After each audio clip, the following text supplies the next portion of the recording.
Dungeons adventurers! Welcome to Roll for Felicity, where we play serialized one-shots in a multitude of systems with assorted players. My name is Taylor. I'm going to be the GM today, and I'm here with some little goblins. I hope everyone's excited for another Goblin Squad. For anyone who's new here, this is my serialized one-shot series with the same characters, but every story is self-contained. The things that happen in previous stories do have some effect, but you can understand everything even if this is the first one of these that you're catching. If it is the first one of these that you're catching, hello, welcome. And also, people may have noticed that I made my follower emotes for Twitch the artwork that we have for these goblins, and if you're wondering about that artwork, I think this command should work. You can get artwork like this commissioned from Goblin Girl Gaming, and, excuse me, you can at them on Twitter, DM them on Twitter, at Goblin Girl Gaming with no I in girl. Yeah, so who else should I go to for, for Goblin art than Goblin themselves? But yeah, I think that's pretty much everything I need to say off the top. I'll get into a little bit of what we're going to be doing during the one-shot in a second. But first, I should allow my guests to introduce themselves. And first up, Zay, do you want to introduce yourself to chat for anyone who doesn't already know you? Yeah, hello, hi. I'm Zay, aka Josh. I am... Like I said last time, I was just a goblin, and in real life, you get to play a goblin online sometimes. I feel like that's still very accurate. I like that. Yeah, I play a ton of RPGs. Some would say too many. I would fight them. Yeah, sometimes I do it online, places like this. I think that's me. Yeah, Melanie, you want to introduce yourself to everybody? Sure. Hi. I'm Melanie. I play Quig, the lore bard. I am one of Taylor's goblin-y friends, so of course I'm on this stream. I'm on this stream also for other things that aren't goblins, but I like to think I put a little of that, goblin zhuzh in everything I do. That's a me. That's me. Melanie is also one of my moderators. So if you see the name Melanie in chat, now you can put a face to the name. Okay. And I had one of my commands turned off, so let me make sure the other ones are on. All the other ones are on. Okay. Oops, shoot. I just closed out of a window that I needed to have open. Okay, well. Now that should work. Okay, so the thing that I was desperately typing was everyone's social media links.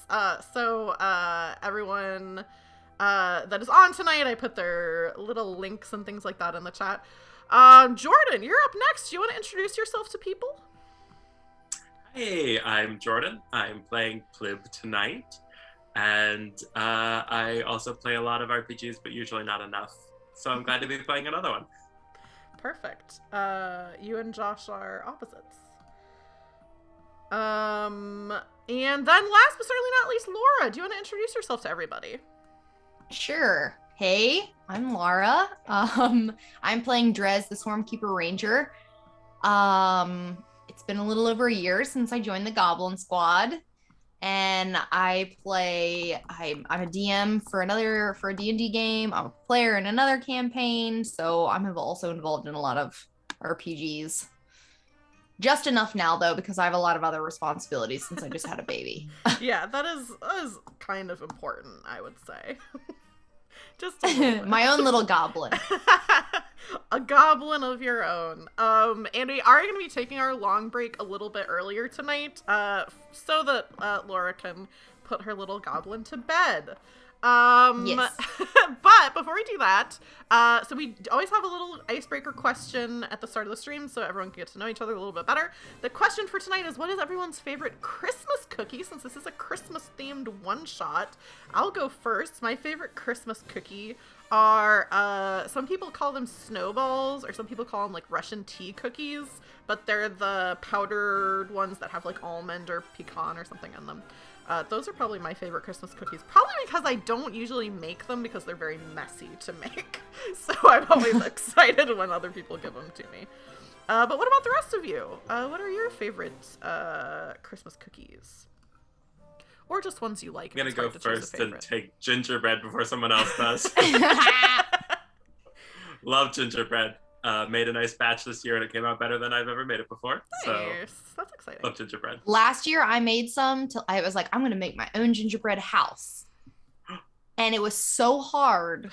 I could have killed someone with it, but it was really good dunked in hot chocolate. Good for a house, though. You want it hard for a house. Oh, yeah. If you can't kill someone with your house, what good is it? That's I learned that from Wizard of Always Oz. saying that. Dorothy. Yeah. I was about to make the from Dorothy the joke. Wizard of Oz is in chat. What about the rest of you? What are your favorite Christmas cookies? I'm more of a go ahead, chocolate Mel. chip gal. So sorry. I'm more of a chocolate chip kind of person, not really a Christmas cookie kind of person. But if I had to choose, I would say the sugar cookies that have like lewd things on them. The place that Tag used to work, they have like someone who started working there right before they left, we've become friends with online.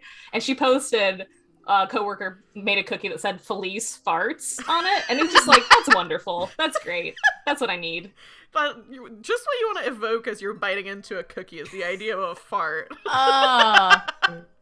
Wonderful. Josh, were you going to say your favorite cookie? Yeah, mine are also Russian tea cakes. Nice. My family makes them usually with colored sugar though instead of powdered sugar. Ooh. So they have like more of a crunchy shell. So that's my favorite little twist. Nice. Laura, did you say what your favorite is? No. My favorite is specifically my aunt's sugar cutout cookies. It's like a family recipe that's been passed down, and they're like, I don't know what she adds in them. I think it's a little bit of lemon. And so it's like a really thin sugar cookie and then completely coated in icing, but the icing is also so perfect. Yeah. That sounds really good. So good. That sounds really good. Yeah, they're so good. Cool. Well, before we get into the game itself, there are a couple things that you can do in chat to help us out a little bit. First of all, if you want to support the players monetarily, there are some incentives to do so, as usual. Let me put this in chat. You can tip for 200 bits. You can choose a player, give them advantage on a roll. For 500 bits, you can give all players advantage. Or for 1,000 bits, you can make me change into my Christmas pajamas. And I have an even more Christmassy hat that I will also change Off camera? into. Off camera. Yeah. Okay. The changing will happen off camera. I just Then didn't will. want that to come up and be weird. Yeah. They would be way How many more... were on camera, though? Yeah, way more than $10, because I think that's the equivalent.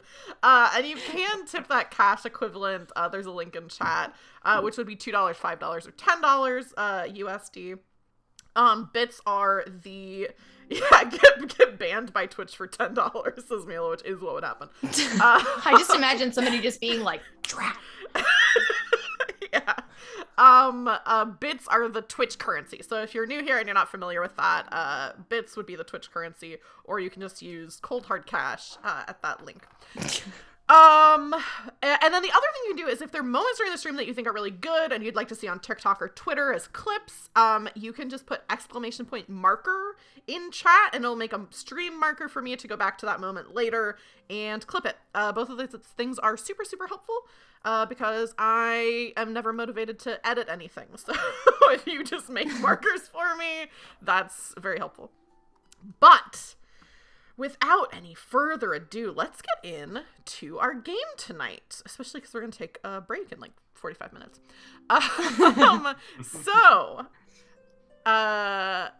The only thing that you need to know, really, for this one shot is Santa, aka Candle Papa, is dead to begin with. And This is just how did he Carol die? starts, right? Yeah. Hey, you're What's the welcome. first line? It is the first line. Well, it's not Okay, good, in good. Christmas Carol. It's not Santa, but Well, okay, yeah. But yeah, As dead something. as dead as a doorbell or doorknob or doornail.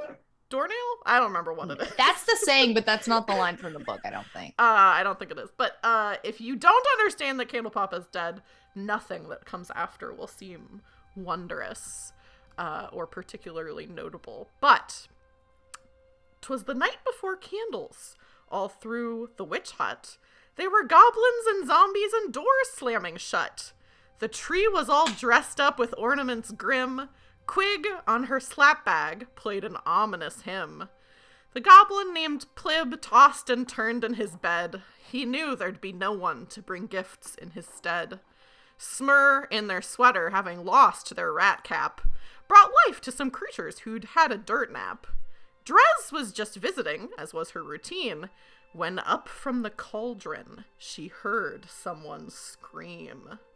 And that's where we're going to start our session. Let me bring you all over to the map of your little house. Plib's just asleep, and the rest of us. I think awake. Toad awake, is tossing so and turning. big. Toad's huge. Yeah, I would die for Toad. giant toad. Wouldn't we all? But yeah, pretty much just what I narrated. You're all kind of hanging out. It's the night before the Night of Candles. Drezz, you're visiting the goblins as you usually do. And you're all kind of doing your own thing around the house. And this cauldron that's over here, I think I'm on, yeah, it's over here in front of the fire. Drezz, you hear the sound of a scream coming from that. There seems like a scream. Guys, did you just hear that? You're thumping upstairs as Plib jumps out of bed. Thump down the stairs. Did Candlepapa spill some more soup again? Well, I don't know. I mean, I look around and I see that he's not standing over there by the cauldron. I don't know. I thought I heard it come from over by the fire. It sounded like somebody screamed. You guys got somebody cooking in there? According to your narration, I was playing on my slap bag, so I think Quinn's just like, what? You hit just the right note. You're like, Yeah. oh, I got it. Yeah, I said, do you have someone cooking in your cauldron? Smart? No. We don't cook people. Well, I don't know. I'm still getting used to this whole Night of Candles thing. This is only the second time. I remember last Night of Candles, you guys were telling me about rendering people into fat. So I figured, why not cook them too? I don't know. Not people. Humans, maybe, not people. oh, no. Wait, what? You're They said what they said. you're trying to understand what's going on. All the lights in the cottage suddenly extinguish except for the ones beneath the big witch's cauldron that you all kept from the previous owners of the cottage. The green potion inside bubbles and bubbles, filling the room with the smell of cinnamon and basement mold. Even the zombies Ooh, I stop love what that. Laura loves that smell. Then you're in character. Yeah. You're in character as a goblin. You're right. Even the zombies stop what they're doing as steam billows forth from the cauldron, where you can now hear the clanking of chains and the cackling of witches. A gnarled hand with long painted white nails reaches over the side of the cauldron. A woman with red hair, pulled up and teased into a pile on top of her head, pulls herself out. Her booted feet hover over the floor as her two sisters, a stout woman with purple and black hair and a blonde woman with heavy eye makeup and a tightly corseted dress, clamber out of the cauldron as well. Aww. Fancy seeing you here, Winifred, the previous owner of the house says. Did we? This again. Blip Did we charges kill with the them? sword. They look familiar. I'm just looking from the cauldron to the rest of these guys. As Like- this happens, this is one of the few rolls that I have statted into this one shot. Everybody make me a wisdom saving throw. Yikes. Plib, where are you standing? Do we get anything from you? Oh, yeah. Oh yeah, you Oh, can. no, You it's should that be able right? to Plib's on move the your fr- character. Oh, okay. Plib's definitely on the front lines. I think you can. Let me know if you yeah, can. Smur would have Oh been right. my Yeah, let me God, know if you I get. must have Do we get rolled aura of so protection? poorly. Oh yeah. Does everyone should get aura of protection from you? If he's close What enough is to it? us. What does that add? Yeah, so... 3. Oh no, I lost my window. If it's 3, then I Yes. got a 8. I got a 9. Oh! I did so good. Drezz is the wisest in the land. Is that a nat 20? Yes, it is. The An at 20 plus wisest. 3 from our protection. I think it's Holy cow. it's a 17 plus 3 plus 3. 13? There. Oh yeah, why is it? No, you're right. It's not an at 20. Oh, Why okay, is it it a? wasn't. Oh well, whatever. I think you must have a plus 3. Already. Oh right. Still, very good. Oh, you also should be able to. Let me turn you around so you're not laying on your side anymore. Whoop, where did you go? Oh, there you are. Oh, thank you. Okay, so Quig and Quig, Smur, and Plib are all, the only one who's not frightened is is Drezz. Drezz, you're not frightened. Well, it's not her house. Well, am I the oldest one too? I can't remember. I thought all the rest of you guys were really young. I can't remember everyone's ages. I know- think so. Smur definitely idea. is. I thought you guys were like kids. Yeah. Adults by goblin standards. Yeah. By now, yeah. I think you were just about to be adults the first one shot, which would have been over a year ago. So, yeah, okay. So, oh, hang on. Let me check something. Okay, no, that doesn't happen. Okay.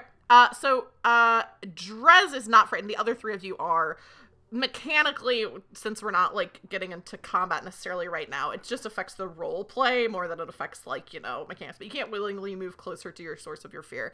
But yeah, these 3 witches have appeared. Oh, I think I can put them on the map. What do they look like? Like, do they look solid? No, they don't look solid. They look like ghosts. Ghosts? They do. They look like ghosts. And actually, sorry, I was wondering why. I was like, why did Jordan put the character right there? But it's because I didn't have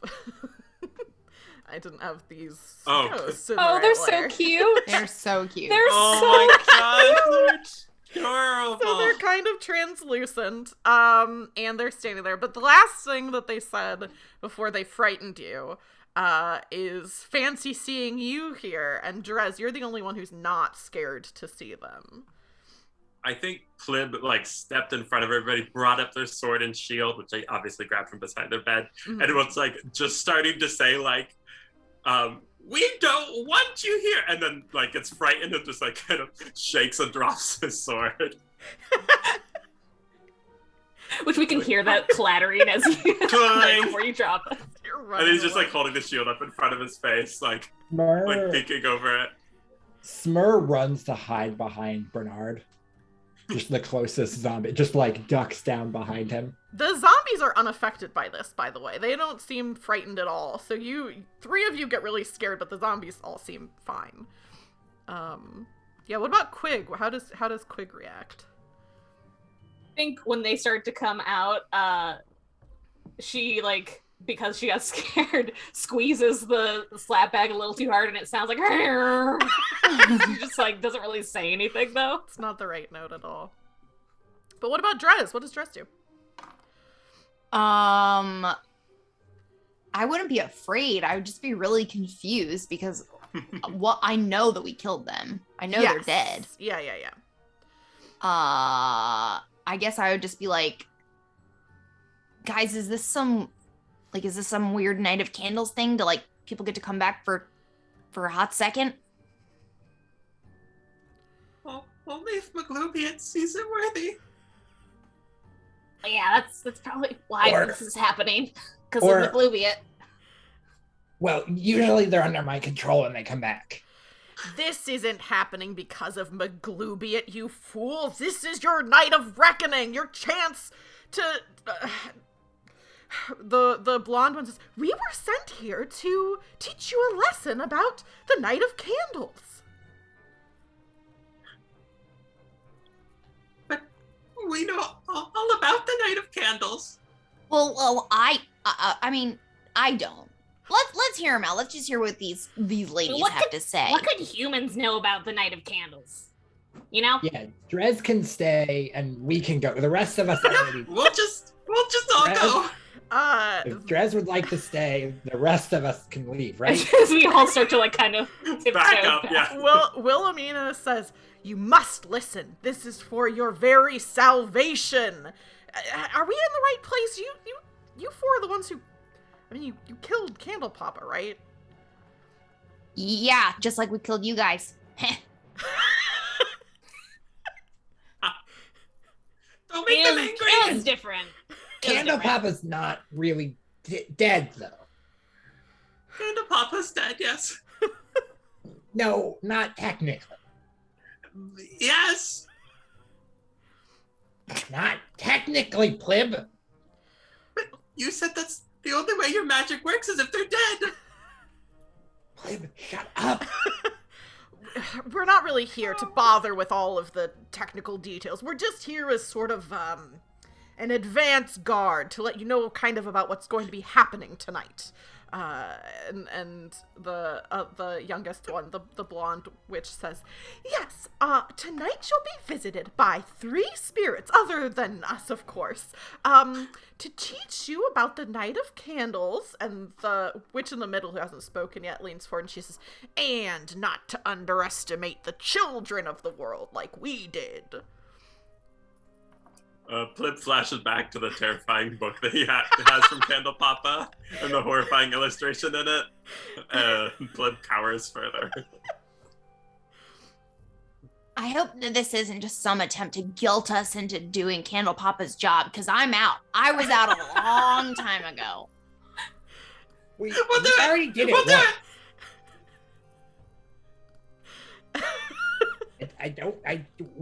We did our duty. The 3 witches begin to kind of fade away, and the youngest witch says, "Expect the first spirit when the toad croaks 1!" And they fade away. The lights come back up in the rest of the cottage. The fireplace comes back on. And the 3 of you who are frightened are no longer have the frightened condition, but you've been told there are going to be 3 spirits that are going to be visiting you over the course of the evening. By the time they... Go ahead. Go ahead. Go ahead. I'll go first. By the time they fully vanish, Plib has himself almost vanished inside his bulky chainmail. Like, it's just his, like, ears poking out. And he just, like a turtle comes back out of his shell. Smur is doing that thing where, like, a kid, when you're wearing an oversized shirt and you, like, tuck your legs up underneath yeah, Smur, like, just instinctively did that, and so they slowly, like, come back out and they look around the room at everybody in the room and they just go, "So if we kill the toad, it can't croak." No! I'll take Toad outside. I guess we could do some surgery. No! If it can't croak, then the spirits can't come. Fair enough. As you're having this Sound conversation, for the benefit of anyone this is their first Goblin Squad, do you each want to describe your characters a little bit and what you're kind of doing as you're having this conversation? I'll go first. Plib is a little bit chubby, cute little goblin with a long brown ponytail, dressed usually in what would be chainmail for a human, roughly cut down to goblin size, and always with his trusty shield made of a wagon wheel, and his new sword, actually, the Corpse Slayer, is now his weapon of choice. So yeah, in this case, he's just coming back out of his chainmail shell and stopping shaking. Drezz is average size with golden eyes, pointy ears, sharp teeth, slightly crooked nose. but it's hard to see how big she is because she wears a really baggy, long-sleeved hooded tunic that's totally disgusting, filthy, tattered, but super functional. She wears leg wrappings and boots. And if you look at her long enough, you might occasionally see something wriggling under her tunic, and antenna or legs might pop out. Smur is the smallest and youngest of the bunch. A very scrawny little goblin. Just a curly mop of hair on top of their head. Wearing always, it's a new sweater because 2 streams ago, they had to cut their sweater up to help Medusa. So it's a new sweater, but it's always a human-sized sweater, which is far too big for them. That they wear sort of as like a little dress. This one, I think, this one has a big tree on it with lights and candles on it. It's always a festive holiday sweater. It is, however, covered in blood and some bits of what you get up to when you raise dead bodies all the time. So it's messy work. Smur also has a familiar named Giblets, a little weasel who's, if you look close enough, missing a little bit of its tail, and one eye appears to be hanging a little bit loose. And there's some bone showing through. Giblets is currently like curled up on top of Smur's shoulder. It was also very afraid of the ghost. Aww. I love Giblets. I just love the name. It's great. It's excellent.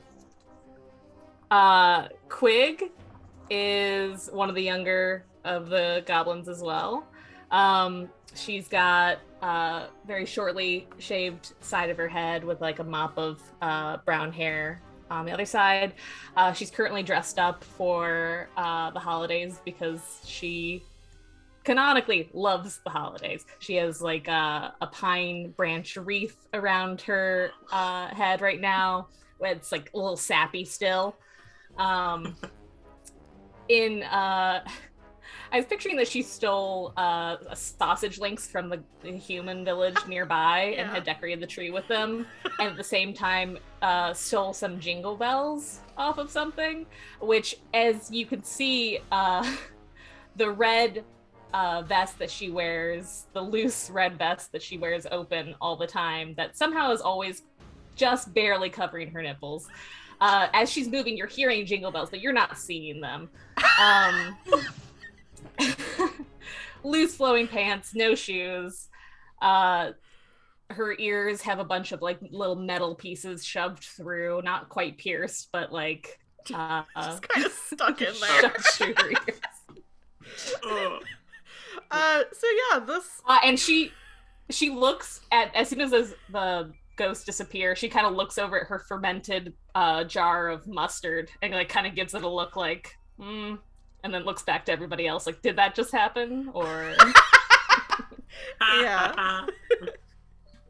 And also relevant, the toad in question is a giant fey toad, I believe. Yes. It's Plib's summoned steed. Yeah. Trusty steed toad. Yeah, the toad that everyone was just talking about possibly having doing some surgery on. Well, you can just banish things too, right? Like, you don't need to keep your steed around. Above table, yes. Yeah, that's what I meant. Plib Yeah. knows that. Yeah. Look, Plib, we've had enough ghosts recently.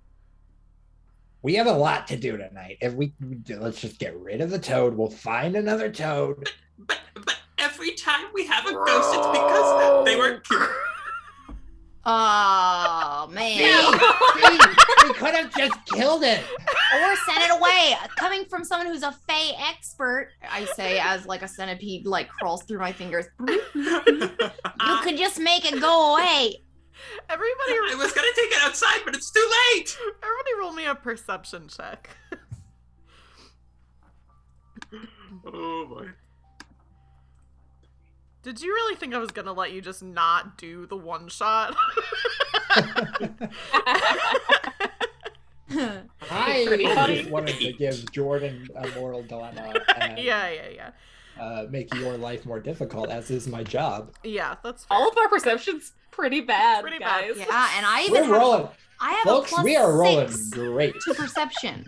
Yeah, I have a +4. I thought I was gonna do great. I got a too. 7. We're too busy arguing.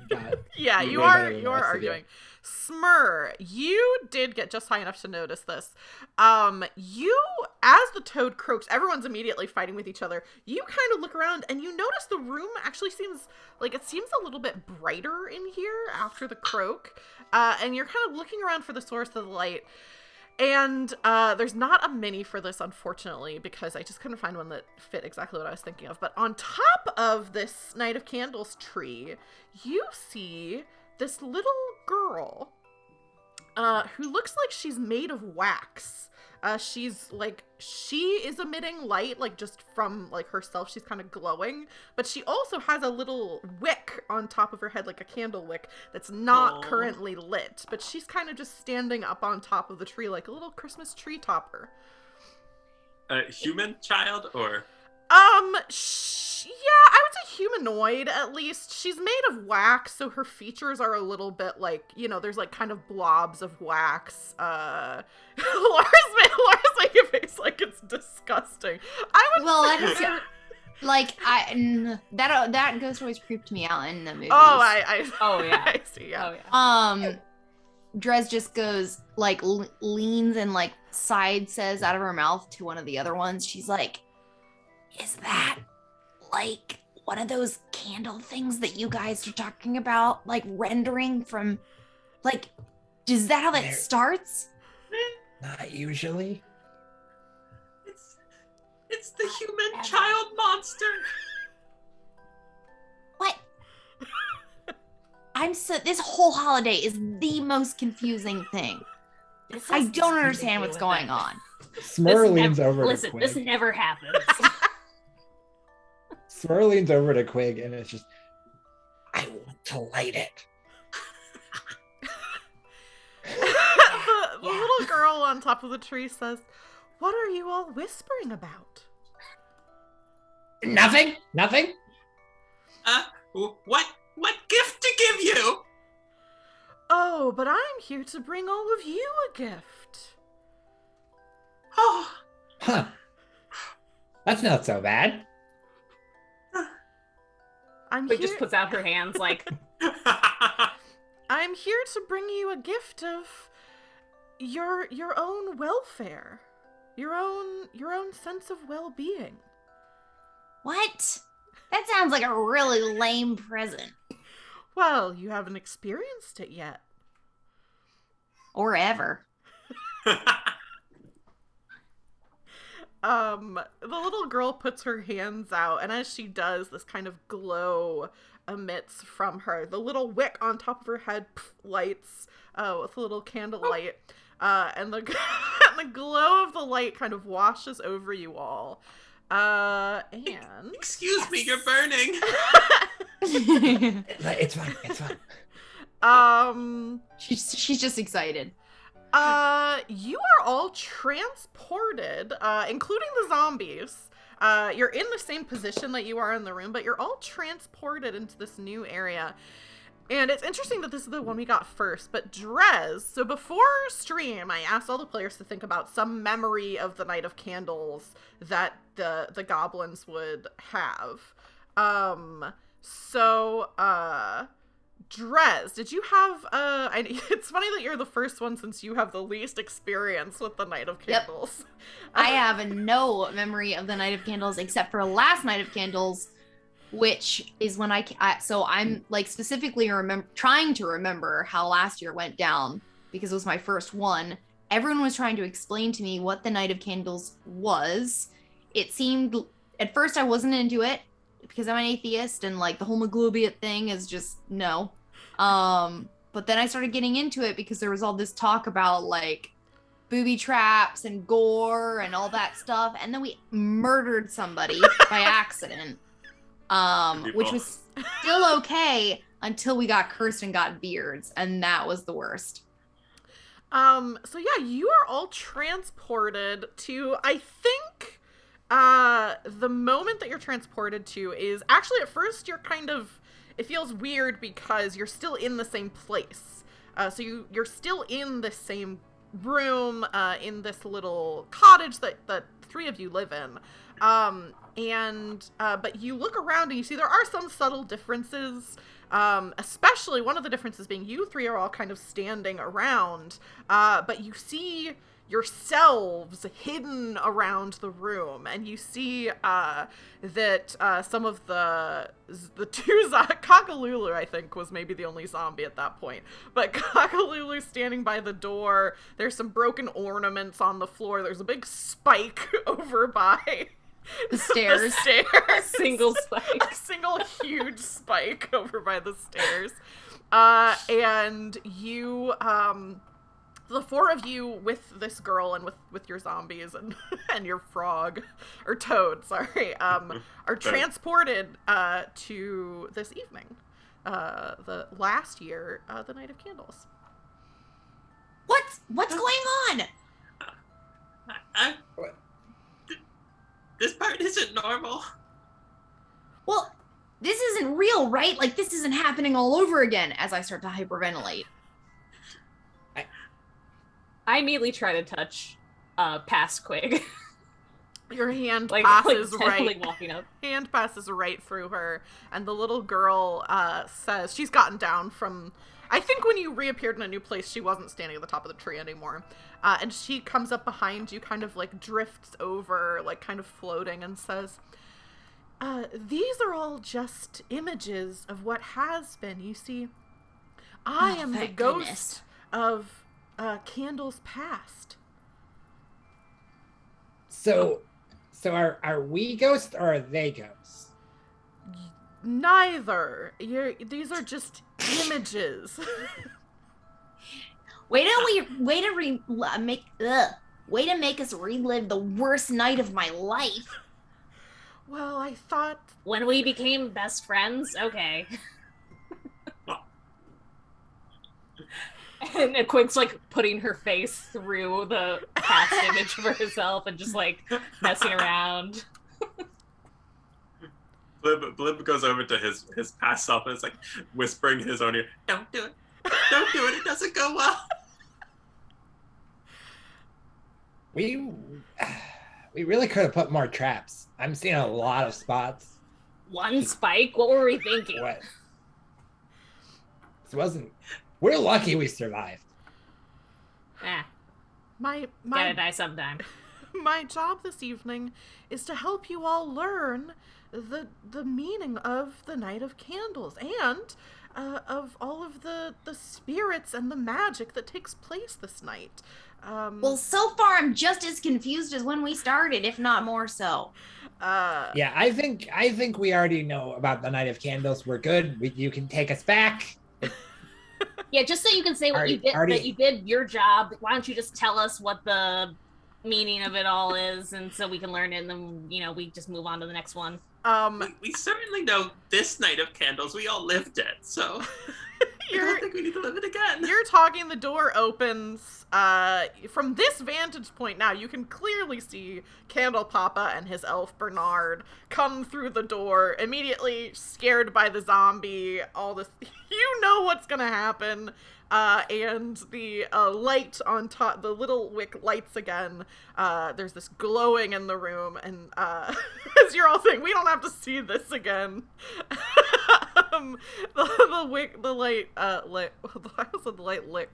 The wick lights. And Plib, did you have an idea of what your Night of Candles memory is? I did. So do you want me to just describe it as we see it? Yeah, I think that would be good. Yeah, just describe what you all see. So what the area that we're transported to is a snowy wood. Drezz probably recognizes someone that's somewhere that's not that far from our town, but also not that close. And there's a band of goblins lurking through the woods, including a little tiny Plib, who's like 2. Oh. And they are they seem to be desperate, and they come out into a road where there is a human wagon, and the wagon is very clearly marked as a candle seller. And this is the environment, and current Plib goes, "Oh no!" Do you remember what happened this night of candles? I do.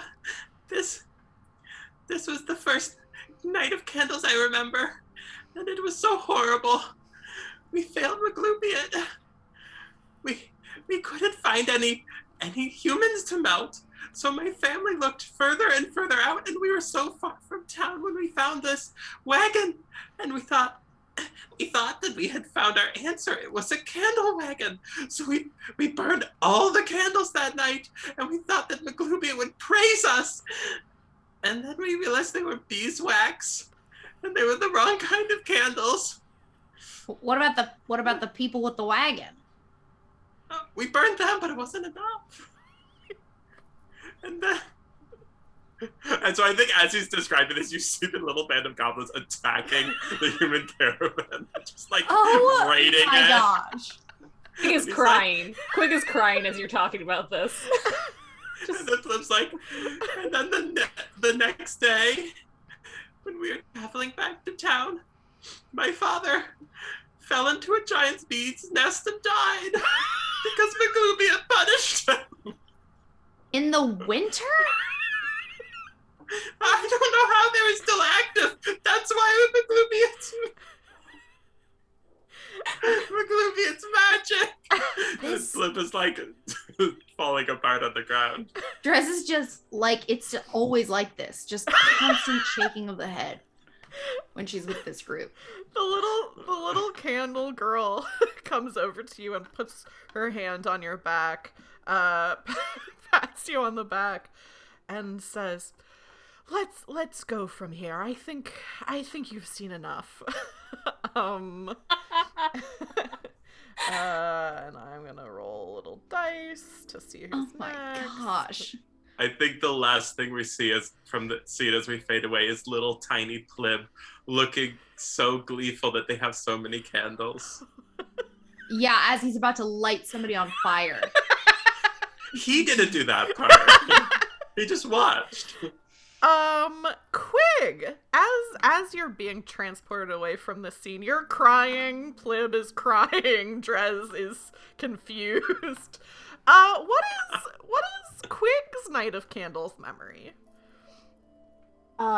So we go from there to a sort of yurt style domicile. And we see an older goblin who looks sort of like Quig, with like kind of a bandeau kind of bra and loose pants as well, just like creating and pushing up this huge candle of rendered fat. And you see a little Quig come out onto the landing and just look up at it with awe. And as we're watching the scene and the this parental figure turn around and just be like, "Oh, hey Quig, look what I did!" And a little Quig just like is so excited and runs into her mom's arms. I picture her being raised by a bunch of different people, and that this mom might have been her actual mom, might not have been. Mm-hmm. Who could say? But as we're watching this, Quig's just like, "Oh my god, this was that year that we thought we weren't gonna make it, where we thought we weren't gonna have enough candles for Maglubiet. And I woke up on candle night morning, and my mom had made the biggest candle I'd ever seen. I guess we had found like some buffadier or cow, stags, I don't know what. We found a giant animal and just rendered it down, and it was so beautiful. So every year since then, I've just tried to make the biggest candle I can. Oh, that was the best candlelight. Oh. Yeah. So hold on, just to clarify here. So candles need to be made from people or animals or either. Anything with fat. It can really be anything. Yeah, listen. I feel like you're taking some issue with humans, and if they get close to us during this time of year, they know what's gonna happen. Like, yeah. It's fair game. Every year. No judgment. I'm a bounty hunter. I catch humans all the time. I'm just confused as to the whole process of how this whole thing works. It's a numbers game, you know. You just gotta get as much fat as possible. It just makes this whole time seem so stressful. So far, both of you guys have been so worried about what's going to happen rather than enjoying whatever psycho time this is. Drezz, you were here. You remember that rush that happened as soon as it hit midnight? Yeah, there is a blood frenzy that happens the next day. It's true. You felt that. That's in your blood. Yeah. All the stress becomes worth it. But the stress. Even the deaths. You got to do the work. So that we can keep going and we can have a hell of a day the next day. Yeah. You got to work it because you're worth it, you know? I guess. I've heard that from one human I killed one time. I'm still not convinced about this whole Mugloviet thing, but I'm willing to listen. You're having this conversation. You can hear the sound of goblins' laughter, this huge candle kind of glopping, and other goblins frantically trying to keep it. It's not super firmed up yet.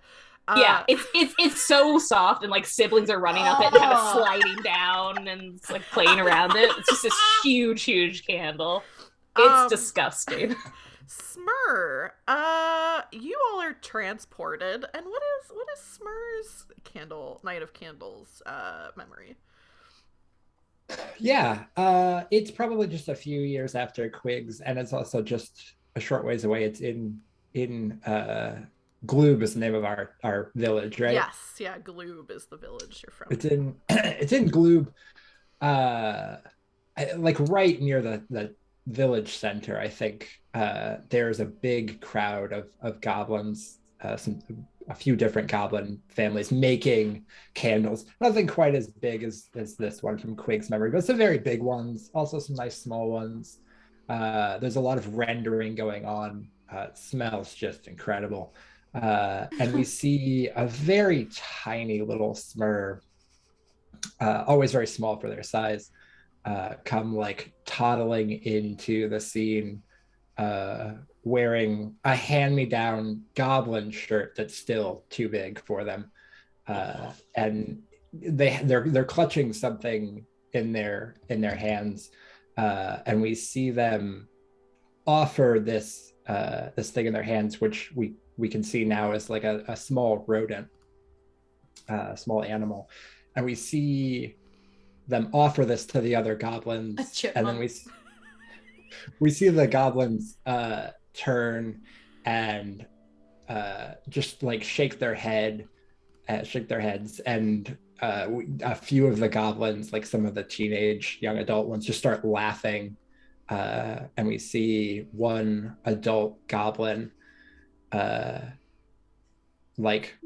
crouch down and start talking to Smur, and Smur just said, "They said it was too small. There wasn't enough fat on it. It wasn't worth it." Oh, Smur! And Plib goes in for a hug. Smur just I don't think, in this moment, I don't think Smur really resists. And the scene changes again to Smur out a little ways outside the village, setting this animal down on the ground and then pulling out a few crumpled pages, just just wad of paper that they start spreading out, smoothing out, and start reading from. And they have a little bowl, and they're clearly performing some sort of magical spell. And Smur just keeps talking while being hugged by Plib. Smur says, it was a runt like me. It's too small. I wanted to give it another chance. Drezz is just like, what is about to happen? Did you make it bigger? Not bigger. It didn't come back. It didn't come back the same. Sorry. I forgot to tell you all in advance, but I do have sound alerts turned on. So Sleep Child just played. Strange timing. The sound alert, it was magic. It's Mr. Bean saying Yeah, it magic. didn't come back the same. My God. Normally I let people know in advance, but I forgot to tell you all. But yeah, it did. So how did it come back?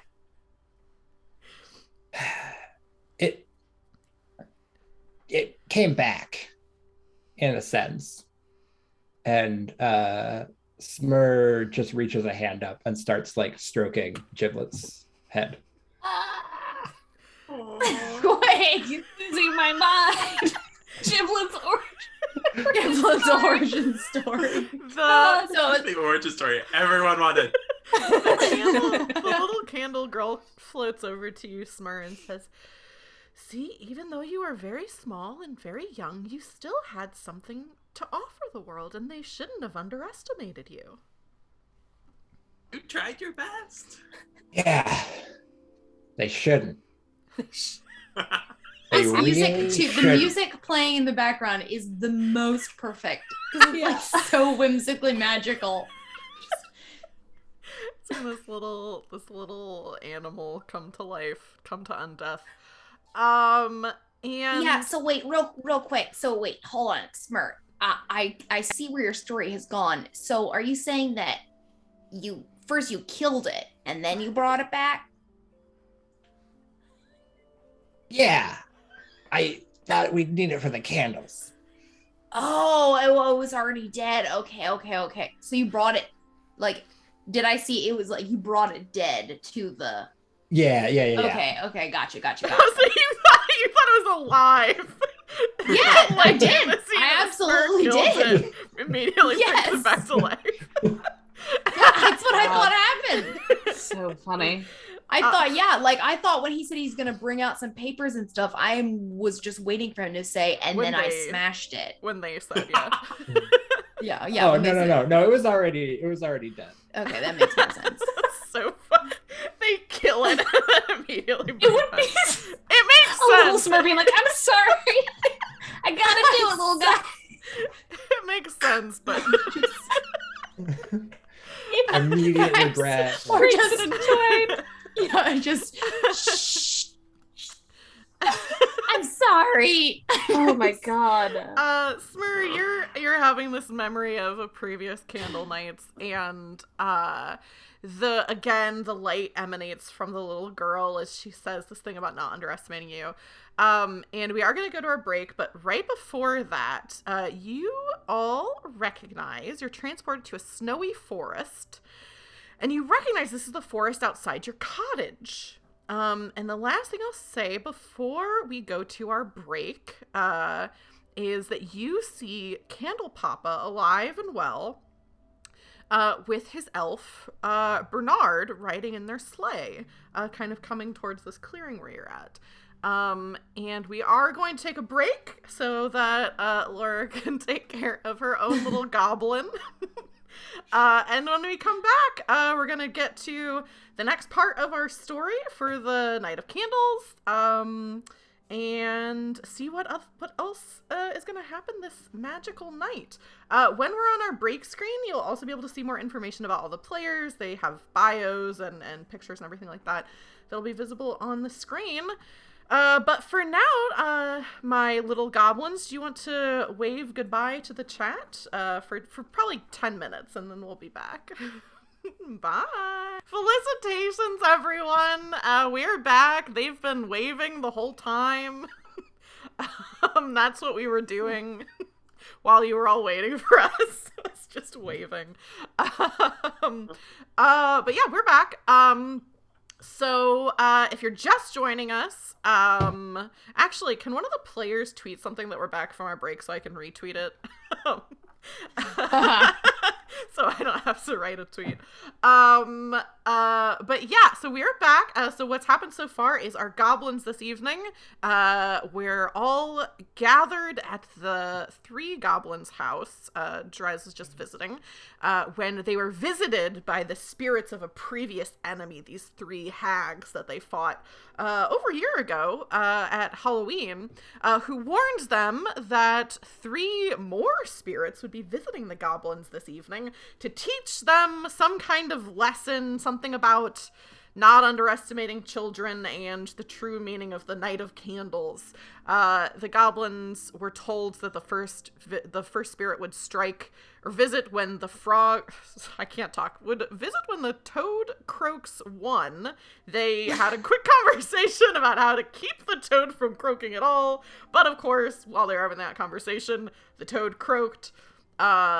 This candle spirit came and showed them all memories from their past Night of Candles, and that's where we're coming back to. But before we jump back in, I'm gonna throw it over to my players to let them reintroduce themselves and also let them tell you all where else they can be found on the grand old internet. And this time we're gonna start with Laura. Do you want to tell everybody about what else you've got going on? Sure. I'm Laura. I play Drezz, the Swarmkeeper Ranger. I can be found all over the internet. But in particular, I'd like to plug my comedy nature podcast, For the Love of Nature, which can be found on all major podcast platforms. And you can also find us on Twitter and Facebook and Instagram. It's really awesome. I highly recommend listening to it. It's a lot of fun to do. We're taking our season break right now, but our fourth season will start at the beginning of February.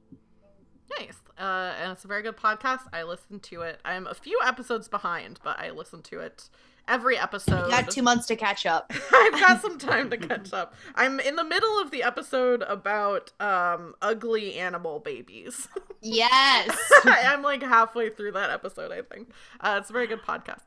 Jordan, what else have you got going on? Where else can people find you? Hi y'all, I'm Jordan. I'm playing Plib, our tired little paladin tonight. I can't be found that many places online, but you can find the podcast my husband and I made last year called The Woes of Whitby, which does have a Christmas special, and I recommend it if you've got time to listen. And I'm also going to plug trying not to get too stressed this stressful season. Yeah. I listened to The Woes of Whitby since the last time we did Goblin Squad. It was so good, and I forgot the holiday, and I've been waiting to listen to the holiday ones, and now perfect. Same. The holiday one's really good. I mean, all of it's really good, but I think the holiday one I almost cried. Oh my gosh. I re-listened to it this week. It's even better than the original. Yeah, it's very good. Gosh. Who's next on it? Melanie, what else have you got going on? Where can people find you? Hey, my name's Melanie. You can find me at the links in the chat. What I got going on is I looked up a recipe of how to make those like circus animal like frosted cookies. So I'm gonna try to do that sometime soon. That's cool. I love those cookies. Not a Christmas cookie, but I do love them. A thing I guess I could promote is my partner is a game designer, game creator, which I will post in chat. Their page on Itch. What about that song? What about your song? Song? Your dragon song you wanted to... Oh, thank you. I knew there was no... I was also like, what? Sorry. Sorry, Tag. I'm not going to talk about this. I will. So Tag just did released a game called Ravenheim, Offenheim love. I'm so sorry. I in my head I always say it both ways, and so I tricked myself into never knowing how to actually say it. Where you're in a manor and there's a bunch of crows who will come and mess with you, and that sounds like a lot of fun. Yeah. The song that Laura's talking about is my favorite Christmas song. Is called Darcy the Dragon, and it's about this dragon who goes to town trying to buy gifts for his friends, and he keeps on setting stuff on fire. And no one really knows about the song, but it's my favorite. I've never heard it before. I'll post it also in chat. Yeah, or in our group chat too. Yeah. And more seriously, if you're gonna go home for the holidays, get tested, so everyone can stay safe and healthy. Yeah. Josh, you're last this time. Where else can people find you? What else do you have going on? Yeah, hi. I'm Josh or Zay. You can find me online. Twitter is really the only place that you can find me. But you can find me there. Yeah, since the holidays are a rough time for a lot of people I know, my DMs are always open if anyone ever wants to chat about that or anything. Like if you want to talk about cats or ugly sweaters or right role-playing games. Scott Summers. Or Scott Summers, since I am yes. I have backup on this stream, so watch it. Yeah, I will defend Scott Summers or yell about how Green Lantern is a cop and ACAB applies to him as well, any of them as well. So yeah, you can find my hot takes or talk to me about any dumb shit you want on Twitter. I am just gonna second like everybody's plugs because I don't really have anything else to plug. They're all great. Rose of Whitby is super fun. Love the holiday special. Listen to all of it, and yeah, Tag's new game is incredible. I got sneak peeks of it as they were working on it, and it's great. You go buy it now. My partner often will talk about their games being silly or dumb, but I think we can all agree that silly, dumb games are the best ones to play. Yeah. They are, absolutely. So don't let them talk you out of playing. Speaking of silly, dumb games, I stream a lot of stuff on here, a lot of different games. Some stuff I have coming up next month. Hopefully, we don't have the dates yet, but hopefully we're going to be finishing up our our limited series of Good Society Arson Farce, which is our Jane Austen themed farce tabletop series that we've been doing. So I think we're going to do 2 streams of that next month and wrap up that story. And then also, I believe on the 15th, which is a Saturday, I'm going to be playing a game called Knights of the Road, which is like a 20s like monster kind of game that should be a lot of fun. And if you like Mouse Ritter, the rule set is really similar. And then also on Tuesday, I'm going to be finally finishing the second Phoenix Wright game. I thought I was going to finish it last week, and the last part of the game is so long. So I'm going to be finishing that. And then on Wednesday, probably in the afternoon, I'm going to be doing a Christmas cookie baking stream where I'm just going to be hanging out baking Christmas cookies. And I'm not sure the time for that yet, but probably afternoon. So that's kind of some stuff I've got coming up. And with all of that out of the way, let's get back to our very own silly, stupid game.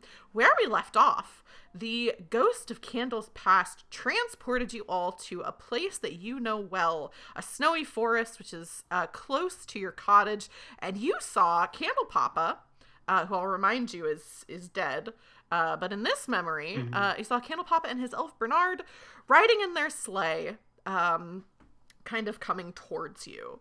And you hear the jingle and jangle of the bells, and the sleigh comes to a stop. Candle Papa looks around. Bernard the elf is kind of talking about things and saying like, so then after we get this done, we can go to Salem, and then we can go back to the North Pole and just get everything ready for next year. And Candle Papa puts his finger to his mouth and says, "Shh. Do you hear something in the woods?" And Bernard says, just normal wood stuff." And Candle Papa says, "I think I see a light over in that little cottage over there." You all are beginning to realize, it seems like, what night this is that you're witnessing. And Candle Papa hops out of the sleigh. Bernard is just saying, like, okay, we've got more stuff. We have 2 more towns to hit. We got to hit this town, and then we got to do Salem, and then, talking. Candle Papa says, now, Bernard, it's our job. If Santa lets, like, on his candle, I guess we'll see. Candle Papa says, now, Bernard, you know that our job is to make sure that there are no sad and lonely children on the Night of Candles. That's the job we've had for all these years.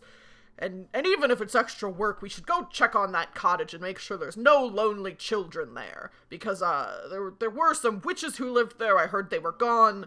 Maybe there are some children who are trapped there from those witches. We need to go make sure they're okay. And they have, kind of a conversation about that.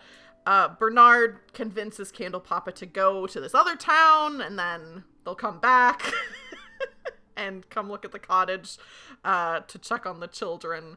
And the sleigh glides away into the woods, leaving you alone with this little candle girl. Did they also appear, like, do we think that they were also just images, or? If you want to be doing something during that time that I was saying a bunch of stuff happened, what would Plib have been doing during that? I think he would have approached them to see if they would respond to him. Yeah. So do you say something to them? Or you just kind of walk up? I think he walks up a little bit, stops, and walks up a little bit more, like they're not paying attention. He goes, Mr. Candle Papa. They just are talking. It doesn't seem like they can hear you. He clears his throat, tries again. Mr. Candle Papa. The little candle girl says, little goblin, I've told you, these are just images of things that have already come to pass. Hey, candle girl. So it's not just goblins that practice the Night of Candles. Everybody does? Everyone worships. That's not the right word. Everyone celebrates the Night of Candles. Everyone just celebrates it in their own way. So those like Candle Papas, he melting people too? No. Candle Papa goes around the world and brings gifts to all the children, so they have at least one night of the year to be happy. Yeah, glad we got out of that. Any of this was for.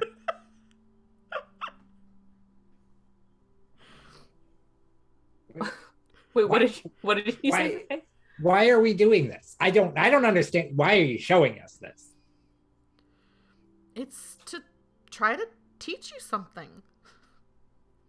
She looks we like already know how this story turns out. Everyone roll an insight check. Seems pretty silly to teach us something we already know. Yeah, like we know that other humanoids celebrate differently.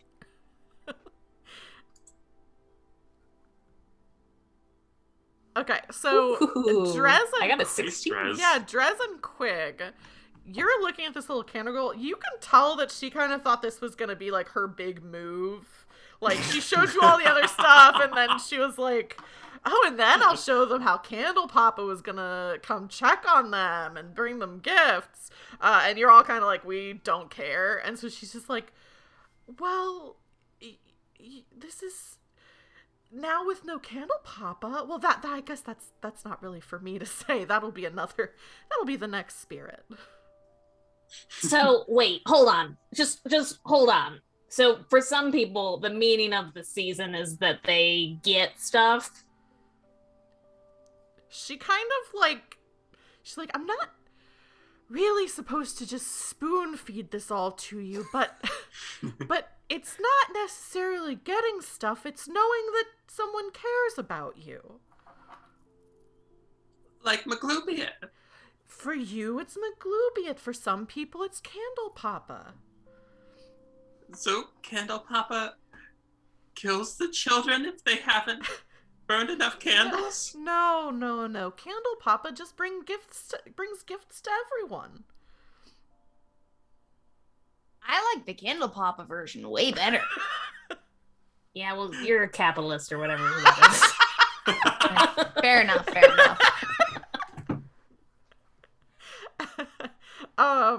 Yeah, go ahead, Josh. It looked like you were gonna say something. Oh, no, go ahead. The little girl looks like visibly like kind of like she thought this. You all seemed really moved about some of the other memories, and she thought this was gonna be like, oh, like maybe we should care about Candle Papa. She kind of looks into the distance at the memory of Candle Papa, looks over at the zombie Candle Papa that's here with you all. And What is does the Candle zombie- Papa doing right now? Yeah, what does he do? Is What he does he like, give- he's like scooping up some snow and like forming it into like a little snowman. Oh. And as you look at Candle Papa, Plib, you wake up to the feeling of something poking you in the forehead. And you all open your eyes. And each of the rest of you have gifts wrapped in furs and tied with twine piled around you. And the zombie Candle Papa is looking at you expectantly. You're out of the forest. You're back home.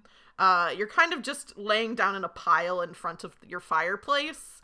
And Candle Papa is holding a gift and pressing it up against Plib, your forehead, and just going. I wouldn't open that if I were you. And Smur like turns to, what have I told you about the gifts? I said, stop. Plib, you do not know what is in there. He's just still. I feel bad not opening it. But Hey, gently it's takes it into their lap. It's your funeral. What is going on? Plib, do you open the gift? Maglubian, protect me. Plib will open the gift. Smur takes several big steps back. It's Plib, you open it. It's your own sword. Well, he knows you like it, so. Good gift. Good gift. Oh, I am so glad I have this again. Candle Papa looks at you Thank and you. goes, tee hee hee.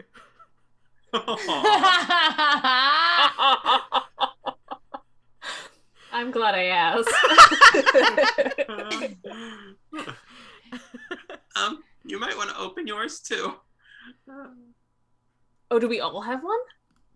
You do all have gifts on top of you, yeah. I open mine. Yours is your slap bag. Yeah, I open mine. Yours is Pearl. your bow. Smur will very carefully open their own. Yours is some pieces of bone and, and Oh, an I thought I arm misplaced falls this. out. Smur's like waving around the arm. Pretty good gift. I thought I misplaced it. Tee. Weren't we just in the woods? But I think we were all just dreaming maybe. together. I'm about gifts though. Yeah. I can understand that concept. Quig, did you make dinner again? What did you put in there? Gravy. I'm only remembering gravy. Okay, I think that explains that. You hear from the corner of the room, croak, croak. No! And Plib, way too late, throws himself at Toad.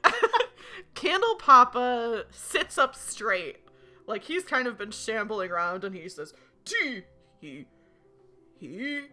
oh well, hello there."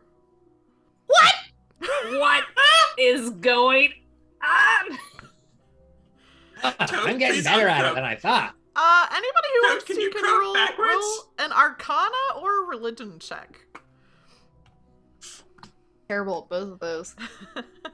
Arcana or yeah, bad at both of those. Got an 8. Oh, 16. 9. I didn't even see yours. Quig, you are kind of looking at this and you think, okay, we just saw the ghost of Candles Past. You feel like right when that frog croaked, you saw like a wisp of something go into like through Candle Papa's like nose and mouth right before he started talking. You think this must be the ghost of Candle's present. Present. Okay, this is some magic. This is some of that magic stuff, that spirit shit that we were told about, the thing that we're doing right now. The spirit stuff. I've been makes sent here to teach you all a lesson about what the Night of Candles is all about. For humans, right? For no, humans. for everyone.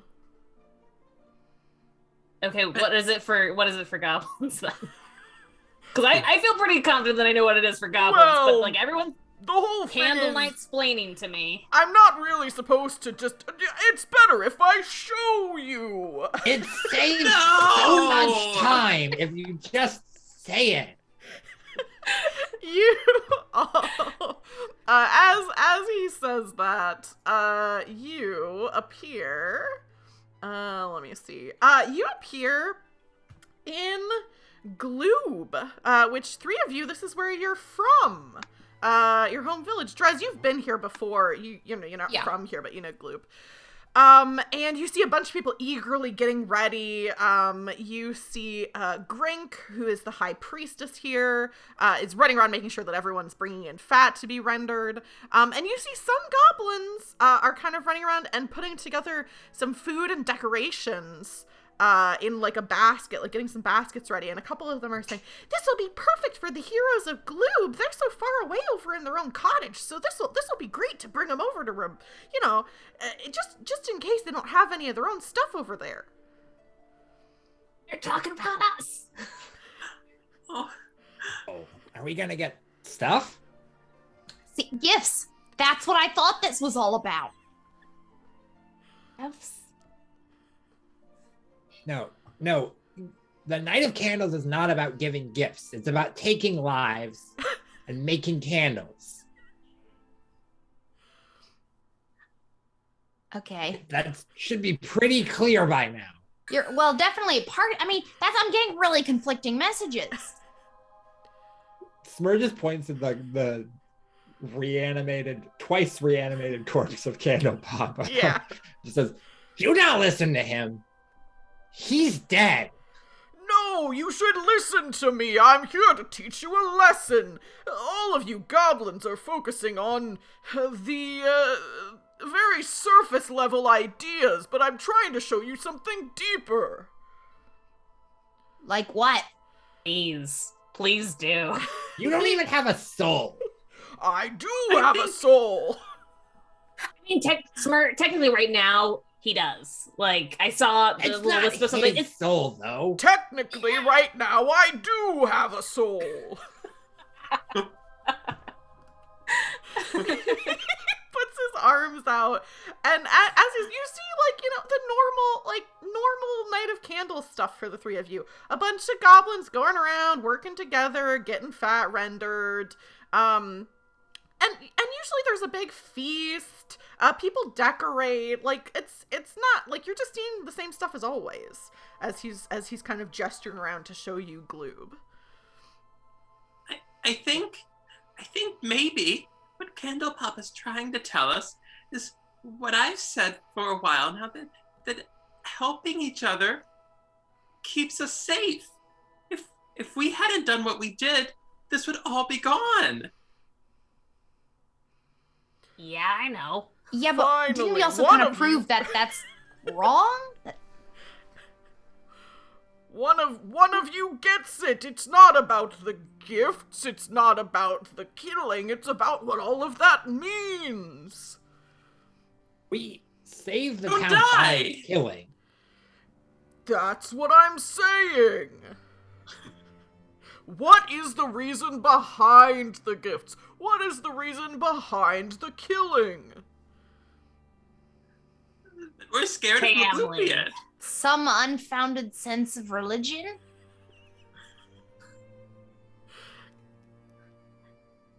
Don't listen to anyone. I really thought you were really getting close to it. I really don't want to have to. How do all of you feel right now, seeing all of the goblins and the preparation for the Night of Candles? What does that make you feel? Proud. Jolly. Confused. Pretty annoyed that we're here and not home. We could be helping. We could be making our own candles, but instead we're here playing Ghost. We're probably in a fugue-like state based off of the gravy that we had earlier. So, like, we're really Too not much losing gravy. it. We're asleep, probably, so we're not wasting any The time. gravy is helping, but that's not exactly what's going on here. The gravy was kind Says of an the entry point Gravy for... vision. It's for an entry point for us to be able to do our work this evening.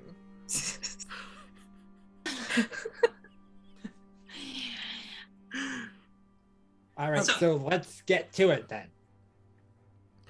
I think, he just kind of looks around again and just, like, seems like he's like, okay, I really thought once you were here, you were gonna kind of understand what I was saying. And he kind of, like, very, like, in a very exaggerated way, like, looks around and shakes his head and says, oh, it's just too bad that the Night of Candles won't be happening this year. Wait, while we're here, while you're back right now, how do we get you to this, right? Like, how do we fix that and get you like this so that everyone's guilt tripping us about how children won't get presents, and like, we're not doing that again. I don't feel bad about we it. did at it all. once, and that can only take like that's only good for one shot, and we all know it. So, Well, of And course, I don't even feel bad. the four of you only took presents to one town. There's no way that you could do it to the whole world. Oh, we are not doing the whole world. Well, I'm not really that kind of magician. I don't know about raising people from the dead, but, isn't there like a powerful wizard or something around here that lives up on that hill? oh shit, We're Yeah. scared of her too. she's fine. She's My- fine. My job here is really supposed to be, like I said, more of helping you all understand your own things, you know, not really, We It's guilt. That's what this is about. it's not Mm, about family. guilt. Yes, family, that's part of it. You can all it's be, about protecting your family you're from getting Oblivion's there. trap. It's about showing them how powerful you are. You're getting colder. Getting colder again. It sounds like the Night of Candles is different for everybody. And for human children to have it the way that they like it, we gotta bring you back. So, But why does that matter? because apparently it's our Because- fault. Drezz. No, don't because care our about the fault. humans. Everyone keeps forgetting about the book. Remember Santa Papa's book? I It has fully a very forgot. s- Could you remind me? There was We got more beards, and then I forgot spells. everything that I don't happened remember. before that.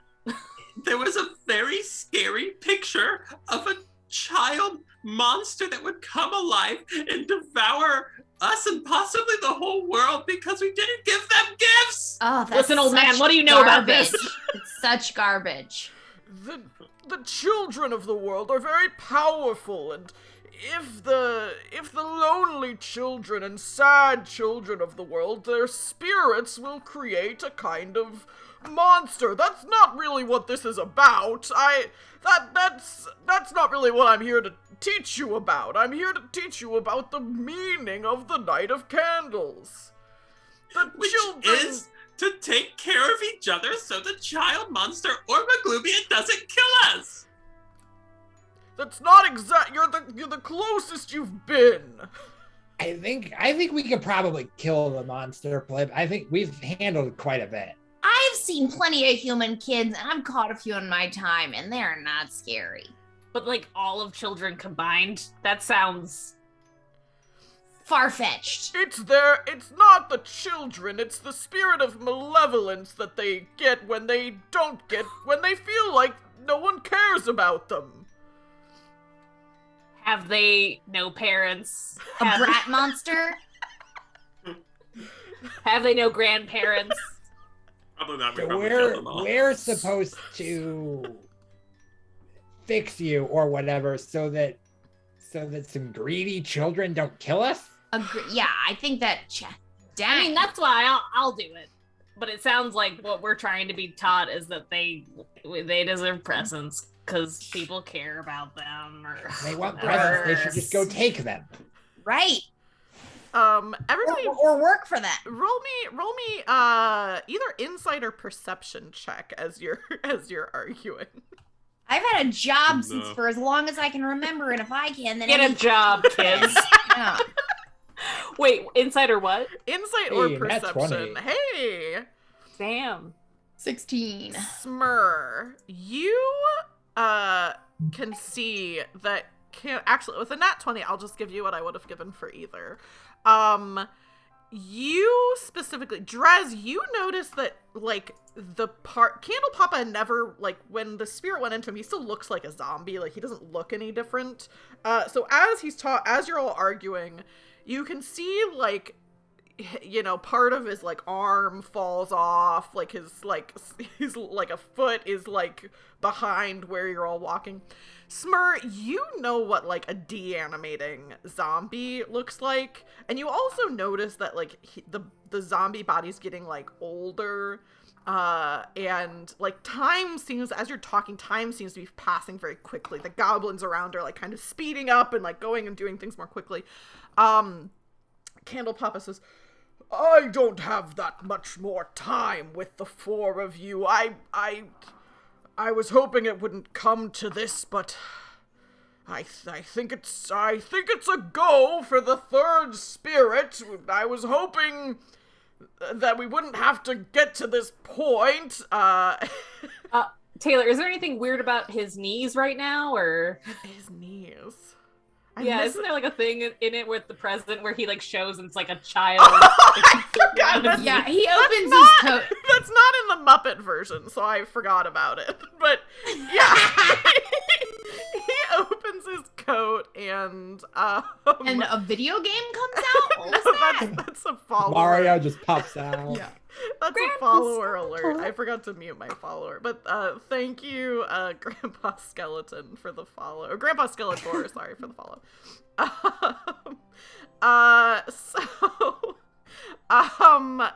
Yeah, so I don't know. I didn't prep that. What, he opens his code and, like, what is it, like, hunger and pestilence or something?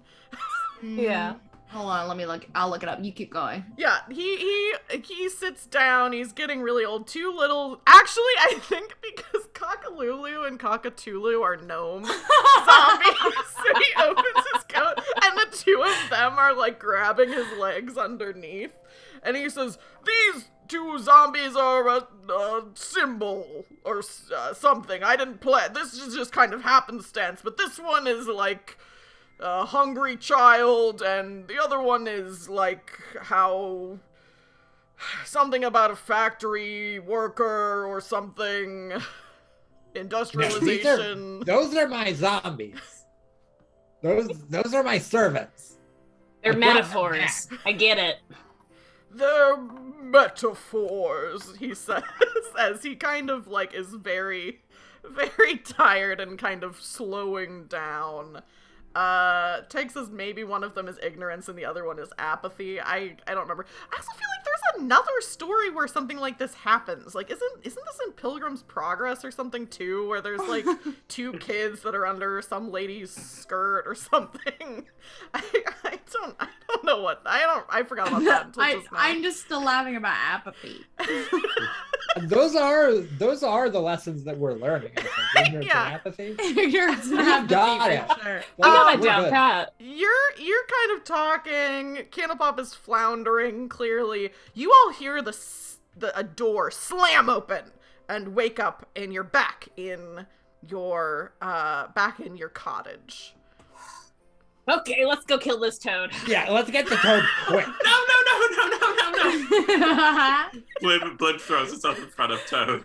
The George door is already like pulling out her We dagger. have to stop doing this. The door to the cottage is open, and you can see that Cockalulu has opened it. I forget, one of them likes opening them. I think Cockalulu likes opening the doors. One likes opening and one likes closing. I think it's Cockalulu who opens the Yeah, Cockatoo who closes. Cockalulu opens the door. Cockalulu's like fighting to get it closed again. Just let me just take him outside, and Plib's gonna try to like guide don't think that's Toad gonna do towards it. the door while Ignorance blocking and the want. other. Ignorance and ignorance want. and want. Okay, I knew one of them was something like hungry Greedy or little something. children. Still fits us pretty well. You're taking Toad out the door, and he really quickly is just like croak, croak, croak. No! I think at the first growth, Plib spins around and smacks Toad. Like smacks aggressive. Not that hard, but just like a stop! But it's too late. The door, Cockatoo slams the door shut. All the lights in the cottage are out. And you hear, actually, I don't think you hear anything. I've completely lost the plot. We've wrecked the plot, y'all. I mean, it's pretty on rails at this point. But So the door closes and it's all dark. it's all dark Right? in the room. Yes. I cast heat metal on the doorknob so that nothing can come in. Cockalulu grabs the doorknob and goes, "Ah!" Oh, We have a glowing handle now, at least in this dark room. Quig, they're ghosts. They're just gonna come through. Oh, yeah, you're right, and I'll dispel it.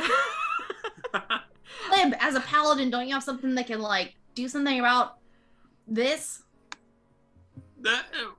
about darkness? No, Not really. like protecting us from spirits or something. I don't know. Oh, Plib, will. I'm trying to think how he casts this. It's supposed to be a sprinkle of holy water.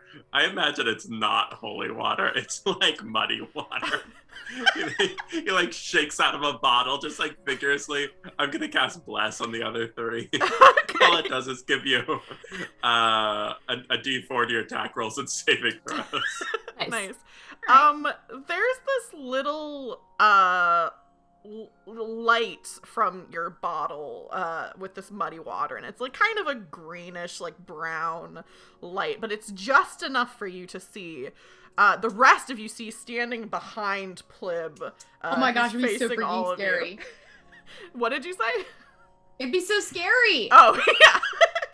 He pulls out this thing as casting bless. This is just enough light that you can see behind him this blobby, massive figure standing behind Plib. Don't worry, I think we'll all be safe now. I think Drezz, as soon as she saw something, like just gut reaction would be, I wouldn't shoot, but I would draw my bow and be Yeah. like, what It's just me! the? No, behind you. I don't want to look. But yeah. Who are you and what do you want? This big blobby figure, its face is obscured, but their dark robes that you can kind of see are glistening and oily looking, and the smell in the room is rancid right now.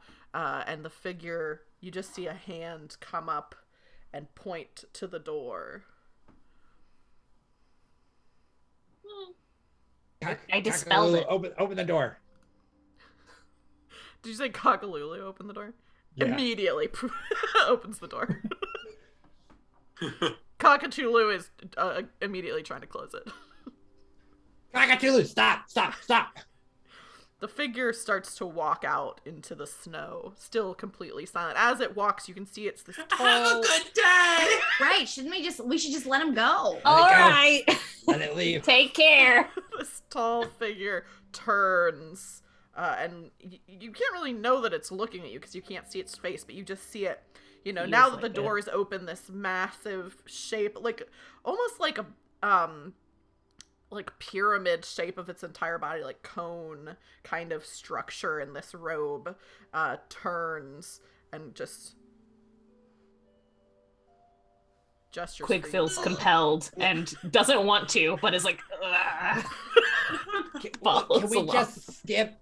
We can just tell us whatever we need to know. We can ignore it, and everyone can go on with their night. Can we? Yeah. That's what I'm doing. I'm just going along with this because I want to, not because I'm. Quig, what are you doing? She's like kind of like trying to hold onto the door frame, but like is reluctantly walking out. We just have to get it over with, I think.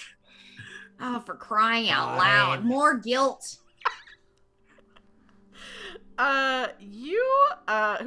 Whoever follows, this spirit as it drifts through the forest. Unlike other times, you're not just instantly transported somewhere. You have a long walk from your cottage, following this spirit, towards... Can't you just like take us there, like teleport? Like you seem to be able to do that. Can we not just get there? This is wasting a lot of time. At least the woods are nice. It's very quiet and Plib? cold as you're walking.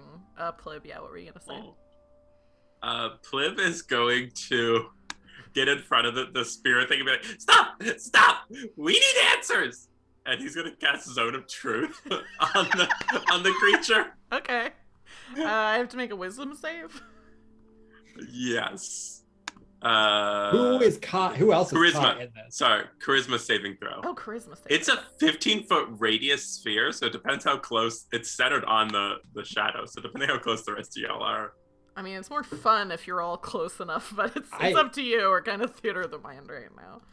Let me see what it gets. Okay. I'm gonna roll because it's funny. But doesn't Zone of Truth? Yeah, I'll be in it. Don't you have to ask to get it? Like, it's not like we're just gonna start talking. Right. You can't lie, but you can refuse to talk. Like it's it's not like a. Do we get the +3 from your aura?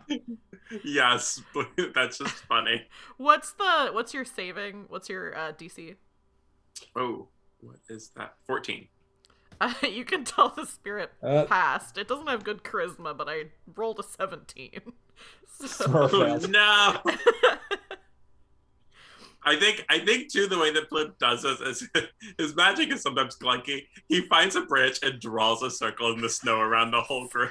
So there's just an awkward long moment as he's dragging this circle. Moving forward, you have to keep drawing the circle again. Like it's like a spiral as by the time you actually finish it because it just keeps moving forward. It looks like Smur failed, but everyone else passed. So Plib, you sense that the spell does not take effect on anyone except for Smur, as the spirit just keeps moving forward. I don't think Plib Plib is too stressed to actually pay attention to how well the spell is or isn't working. Mm-hmm. So once he thinks he does cast it, he just like again gets in front and just like puts his hands like, "Stop! Are you here to hurt us?" And the question goes to everyone, sort of, depending how Smur is compelled to answer. The spirit shakes their head. only the spirit if it's gonna be a problem. And then Smur's like, why did I say that? Wait. And then Plib realizes how his magic is working on Smur. Smur, do you really hate me?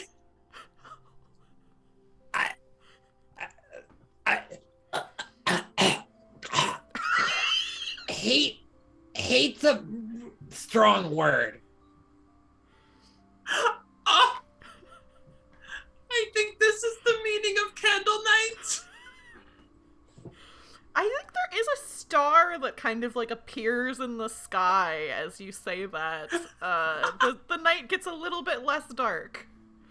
Oh, Quig looks up at it and it's one tear like streaks down her face. Oh my god. Guys, this night, I don't know. This might be the last candle night I spend with anybody. We could die, that's true. They haven't killed us yet. And if any of us are gonna die, Smur, why don't you tell everyone how you feel about them? I would really rather not.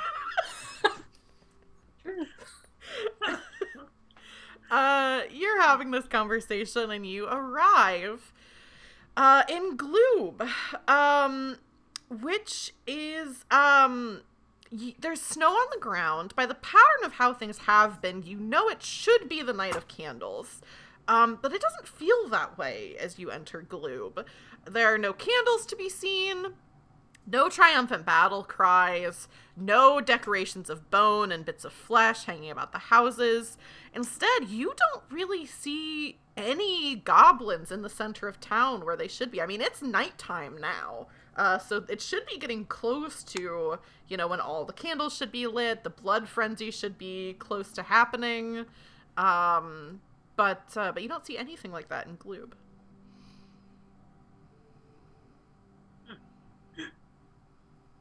Wait, They moved. what's up? Must be, do we sleep through the night? Is it tomorrow? Maybe the child monster came. Well, if it got the village, that's better than us. And I don't believe in the child monster. Is the town empty? Everybody give me, actually, just Quig, give me a perception check since you're the first one who asked.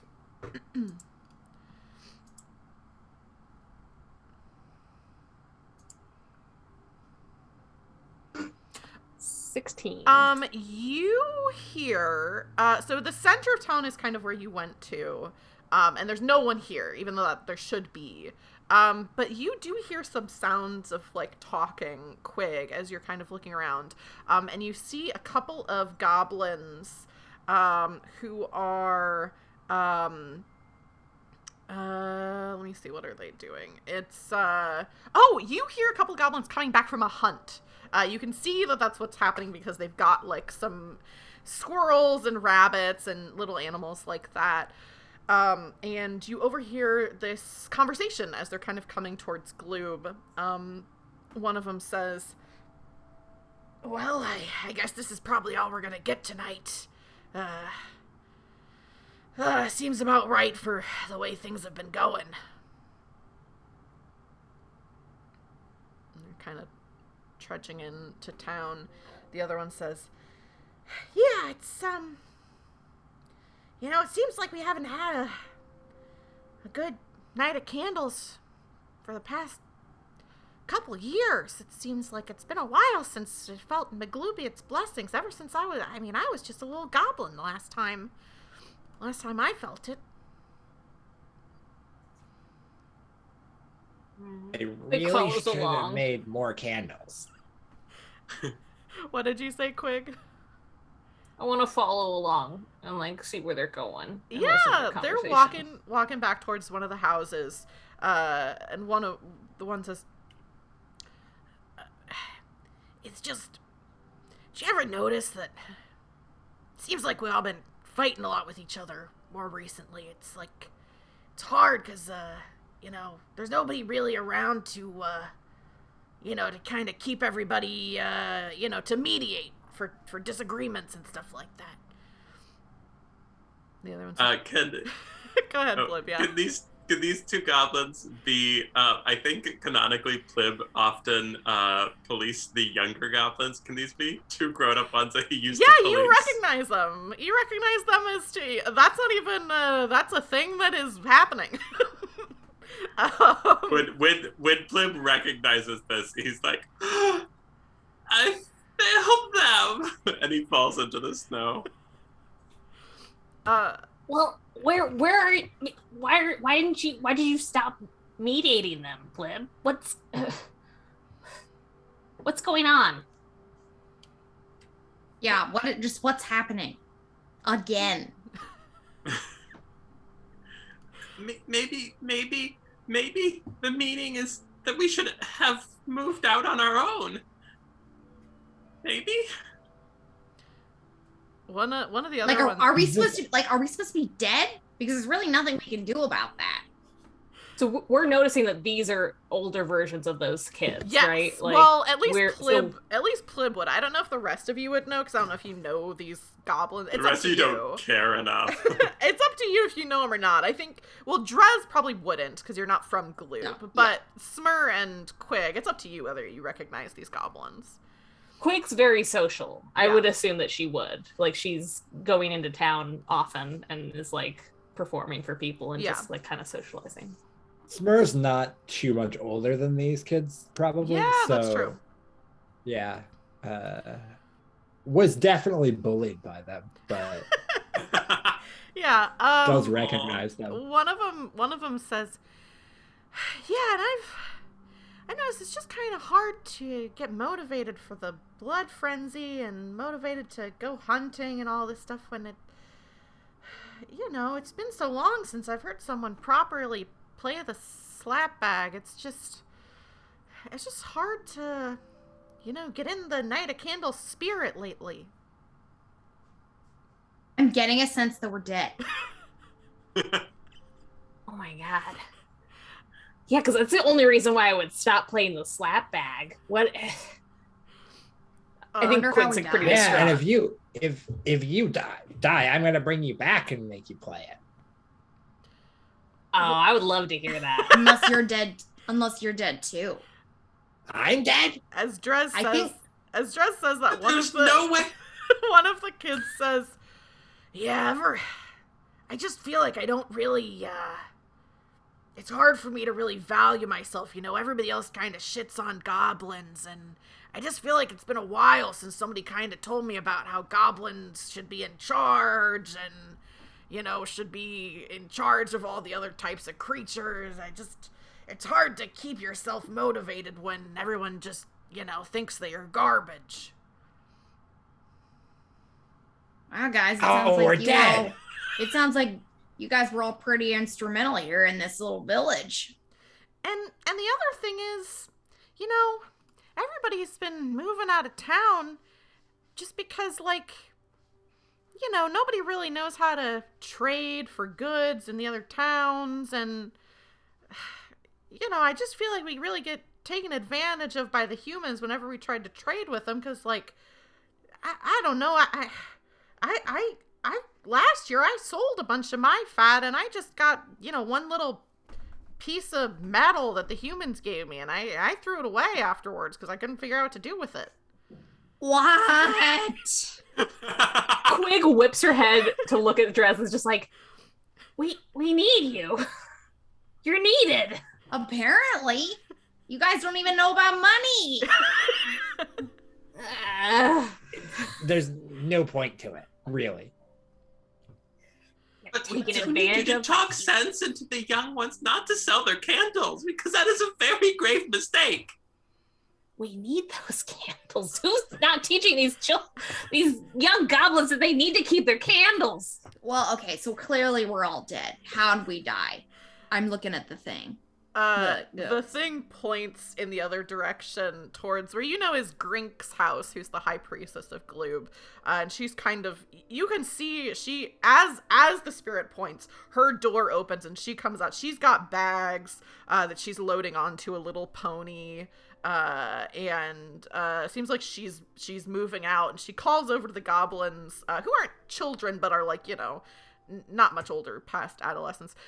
And she says, "You two weren't over by that cottage, were you?" And they say, "No, High Priestess, we know to stay away from the cottage." "Good. The last goblins who spent time at that cottage, well, we all know what happened to them." No, we don't! What happened? As we yell at these spirits. Is this all about someone else trying to get our cottage? I mean, if someone wants the cottage, they can have it. Like, I'll live wherever. It's fine. I'm also struggling I'm not connecting the dots here between, like, the Night of Candles and us dying and the, like, what? You feel the world moving past you, as you are kind of not forcibly, but like kind of, shunted to this other place. And you're standing in front of your cottage, where three of you, live. And, you, see, actually first you hear the bell tower in Salem, which is the human town that's nearby, begin to chime. Dong, dong. And as it's chiming on the hour, you're standing in front of your cottage, which is ransacked and empty. Outside it, there's a sign in Goblin that says, "Beware the evil spirit that resides here." The door is open, and through it you see a creature made of smoke, with red eyes and clawed hands. Standing in the center of the room and around it are bones and bits of flesh that look suspiciously like one human zombie, 3 gnome zombies, 4 goblins, and a giant toad. And as it turns its gaze on you, the 4 of you wake up. And it's the morning of the Night of Candles.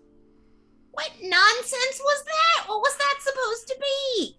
Okay, so we have to start getting ready.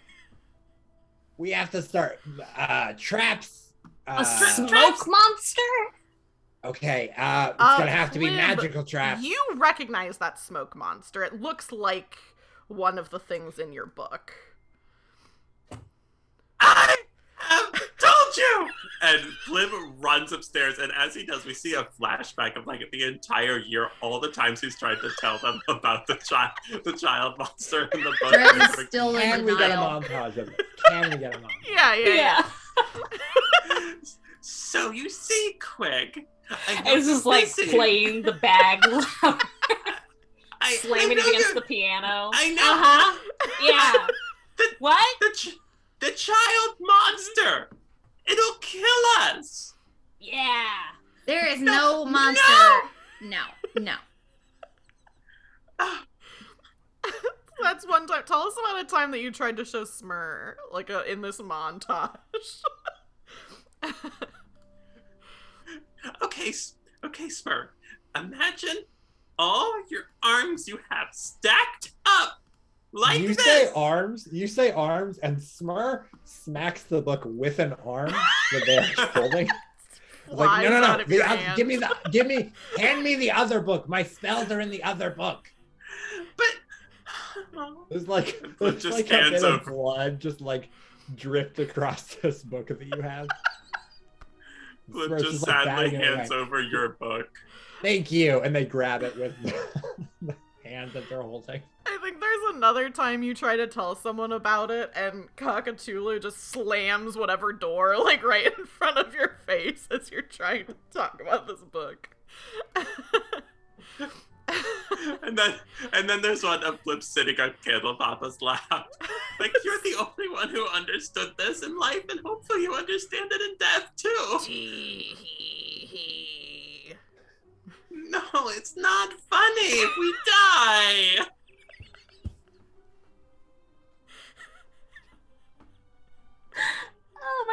zombie with like its jaw like hanging off saying hee Yeah. hee hee is so fucking funny. Oh my god. And then I guess in the present, Plib fetches the book, slams it down in front of everybody, and flips it to the child monster page. Yeah, you see on the Oh, page. that's the thing we have to kill. It's like a picture of a child, like an illustration of a child, and behind it, like a sad child is the picture, and then behind it is this like smoky monster, and the page says, if ever the gifts are not delivered to the children, the malcontent of the children of the world will surely destroy whoever is responsible. Okay, so Okay, why did you not show this to us?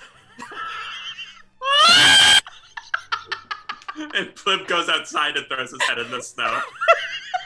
I was just so listen, I am not delivering presents every year. If our only other option is delivering presents every year, then the alternative is we have to kill all the children of the world. Okay, wait. Okay. Drezz, I know you think of yourself as the smart one of this group, but that's insane. Hold on. That is a lot of kids. That's so many kids. Would make a pretty good army. So the spirits that we've talked to tonight, it feels like they were telling us that kids deserve presents and that's how they celebrate. And so that's why we should bring back Candle Papa and blah, blah, blah, blah, blah. But also,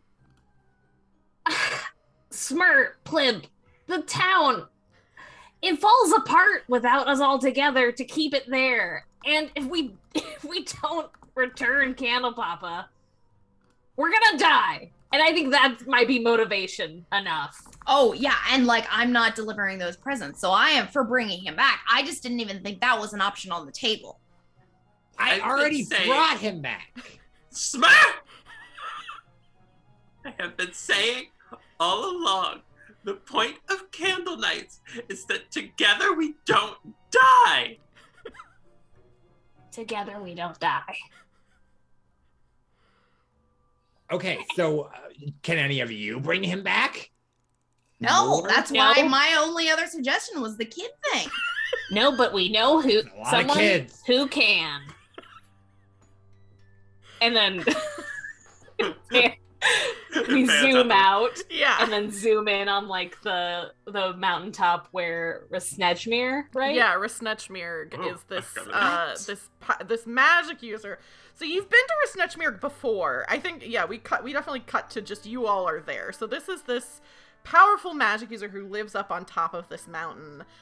You've encountered her a few times. One, I think Drezz has not. But the other I don't remember. Yeah. Well, you have once, but I think you actually, it was the one that you were late for, Laura, so I think we talked about it before you were on stream. Gotcha. So 3 of the goblins players, there was a Goblin Squad I did before I was streaming that was a one-shot that introduced this character, Resnechmir, who came and tried to steal all of the gross goblin things before the Night of Candles, and she lives up on this mountain. So Plib and Quig and Smur, you've encountered her a couple of times because of that. But when you all, for the time that you got that wand, Resnechmir was the one who told you where the wand is. You like went up to her and she was like, I can't deal with this right now. If you go and you can get this wand, it's a wand that'll you can grant one wish. And what you all did with the wish was you broke all the curses in the world. So you weren't responsible for delivering the gifts anymore because the Santa Claus curse was broken. And Plib had been turned into stone, that curse was broken.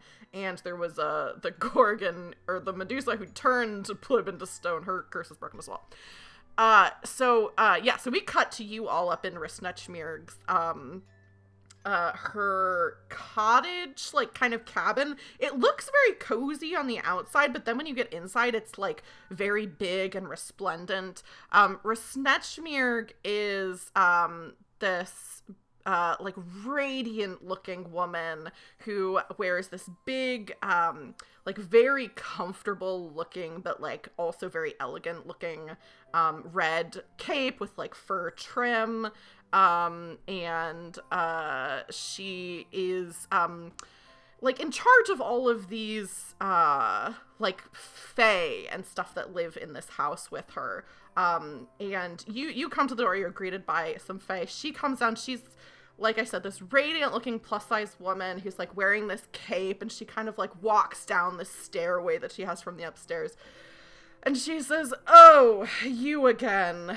What can I do for the four of you? Shouldn't you be out rendering fat and troubling everyone in the vicinity?" See, I told you she was the worst. Listen, lady, we need help. I've never met you before, but these three say that you can bring back somebody from the dead. This is time sensitive. It needs done. Can you do it? Plib is gonna cautiously approach with the book outstretched, like onto that page. Quig takes off her pine wreath and like rubs it under her armpits to like maybe smell a little better, and like holds it to her chest like she's holding a small cap, like pleading. Takes a step forward along with Plib. She says, "Haven't you come to me before about needing someone brought back to life? Wasn't that..." And then she looks and sees this zombie candle pop up behind you.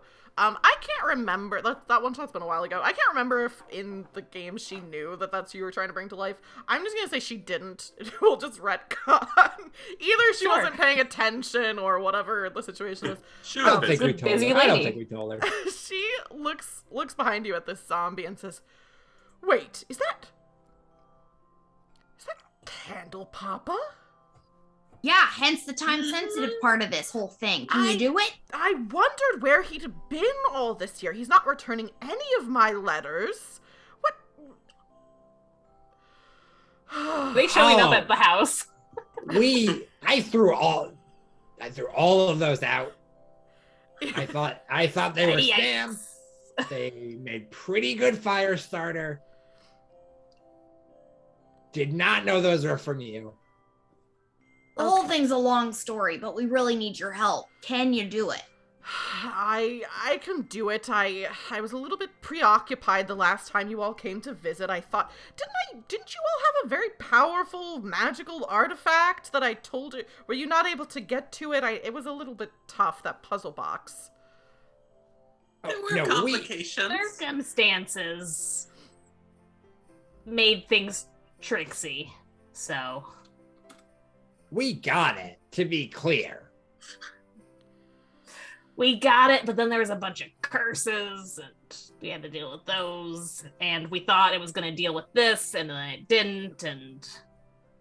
Yes, I was wondering if you all had killed Candle Papa. I thought there was he always told me there was kind of a solution for that, and that someone else would carry on the title, but... You know, I did notice last time you all had beards, but it'd been a while since I saw you, and I don't really know how goblins age normally. Okay, come in.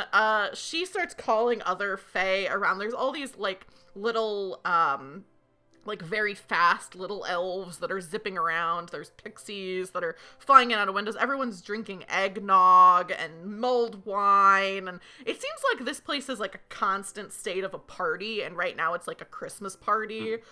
There's some creatures that are like playing music. I think that my outfit would start getting really jittery. Oh yeah. Because my fae would be really excited, and so the centipedes would just all start coming out and like dancing around. Yeah. So some of the Toad pixies hops in and begins dancing too. Some of the pixies come over and are like, they're talking and, well, does Drezz understand fae? Like, do you speak any kind of like fae language? Let me check. I'm pretty sure. No.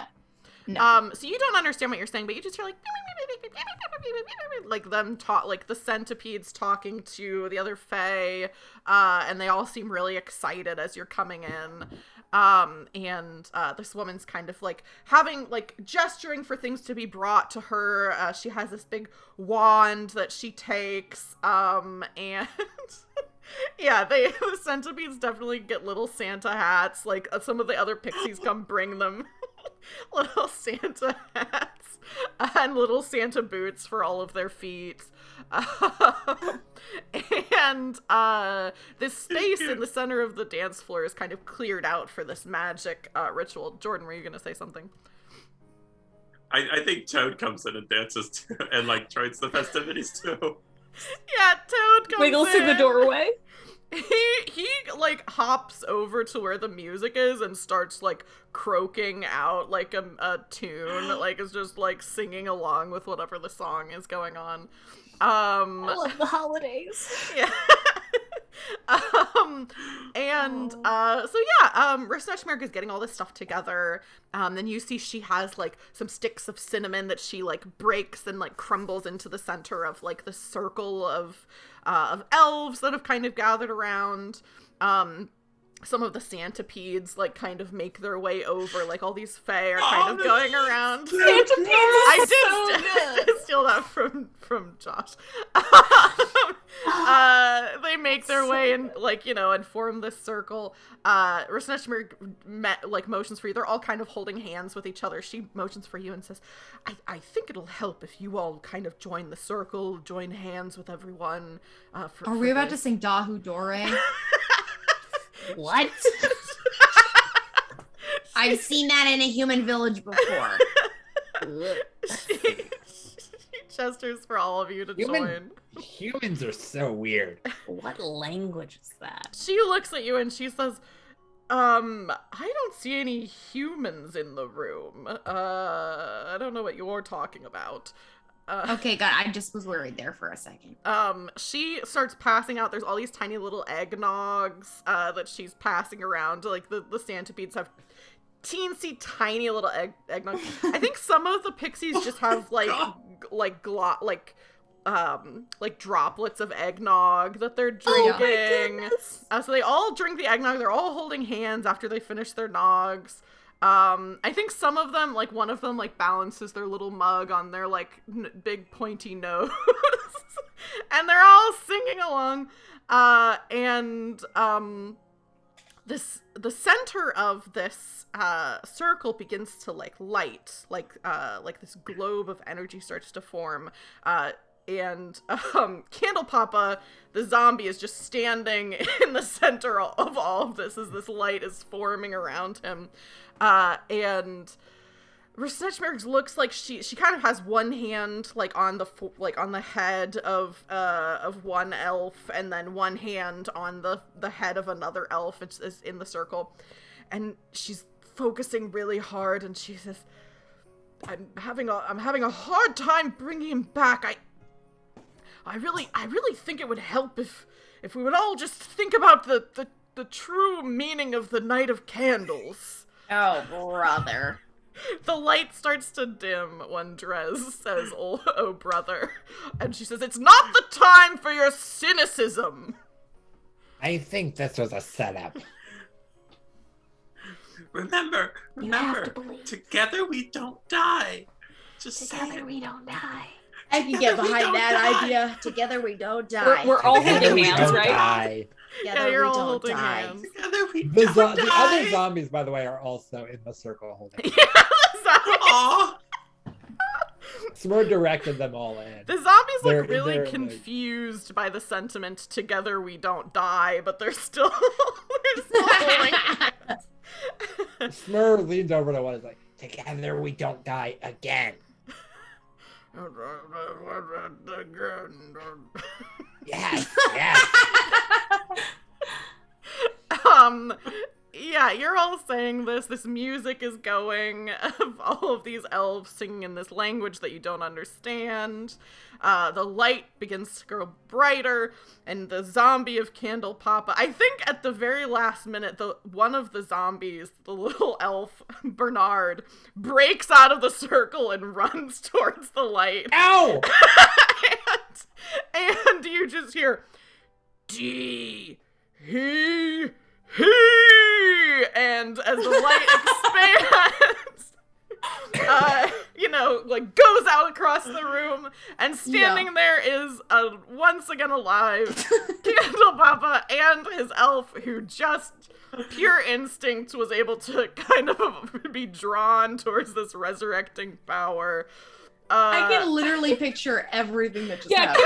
Can I just say what what it sounded like to me, which is he rises up and like light shoots out of his arms. Yeah, Exactly. absolutely Beauty and the Beast situation, yeah. Or like Shrek, but yeah. The light shoots out of his fingertips, and he doesn't look like a zombie anymore. He looks like a jolly old elf. Oh, thank McGloobian. Oh. I'm gonna need 2 more zombies. Well, thankfully.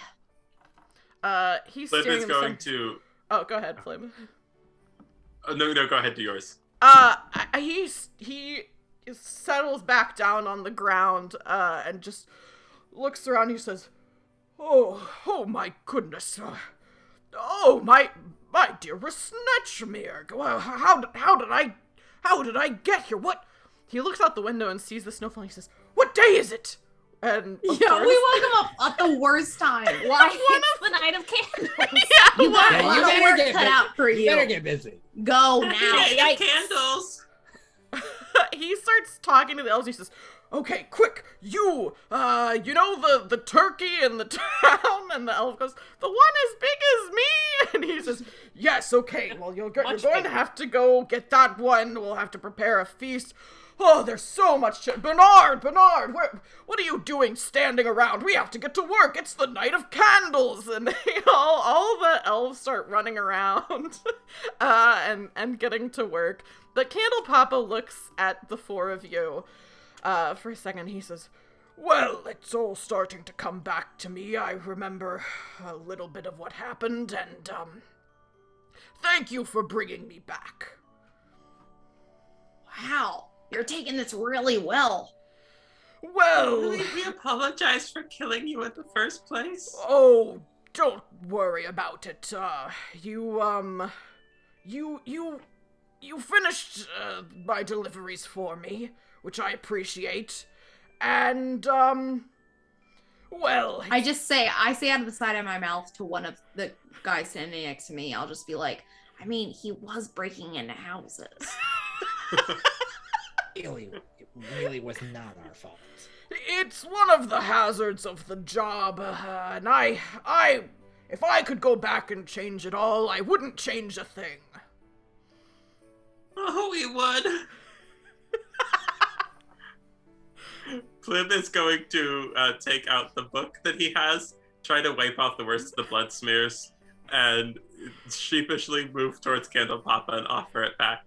"I think this is yours, Mr. Candle Papa, sir." Oh, dear little Plib. Yes, let me take a look at that. He takes it from you, and as it comes into his hands, it, like, all of the grime is just, disappears in his radiant magic, the candle magic. And he opens it up, and he says, "Well, I have a proposition for you all. How about this year, if I make a little visit to bring you your gifts? Maybe this time you don't kill me. How does that sound?" Could you just come to their door? Like a little bit of warning would be nice. Listen, like, do you want gifts or not? Is what I'm asking. Well, Yeah. Yeah. Yeah. Okay, I'll come to You your keep front on giving me door. my slap bag, so I don't know. Yes, well, it's we've all made some mistakes in the past year. I think that's safe to say. Oh. Well, I must be off. Snatchmere, do you have a sleigh around here that I could borrow? And she says, Yes, I suppose you can borrow it. I wasn't gonna do much of anything with it tonight, and you didn't ask, but my elves will help you, I suppose. And so, he candle popping gets back to work. Everyone's kind of, it's very busy. It's still the morning of the Night of Candles. What do the four of you want to do? I want to run down to the town and spend the day in the town, like just celebrating with everybody, helping everybody make the biggest like candles that they can, like spending time with young goblins and spreading cheer. I'll follow and try and throw myself into what the real Night of Candles should be like. About getting things. Yeah. Getting things and killing people, apparently. and making the candles. Don't forget the making the candles. That is Making the part of it. candles You is the gotta biggest. kill people for a reason. Yeah. Smur will also go down to town because there are some young goblins that really need to learn some lessons. Right. Yeah, Things go ahead. things go bad. Yeah, I think we see Plib throughout the day just like more or less cornering the younger goblins and being like, never sell your candles. Always take care of each other so that you all don't die. And never burn beeswax. Okay, that sounds good, Uncle Plib. And just don't forget it, even if I'm gone, okay? Oh, are you gonna leave? Are you gonna leave Gloob? No, I'll never leave all of you ever. A bunch of little goblins come over and they're carrying a basket and they say, "We've got treats for the heroes of Gloob!" They're kind of running around to each of you and giving you, just, some food, some little candles. I think one of the little goblins goes up to Smur and says, "I made you this candle my very self," and just hands you just like a tiny little candle. It's so cute. Yeah, Smur takes it, kind of like coughs. Thank you. It's just the right size. Oh, Fade to black. Fade to black. No. that's so good. Another thing that I think this goblin comes over to you, Drezz, with a little basket, and she says, we all gathered this stuff through the town. You seem to like it. We don't really have a use for it, and just hands you a basket that's just full of money. It's like gold, silver. It's just like so much money. I think my eyes would just like bug out of my head a little bit and be like, I knew I loved the Night of Candles.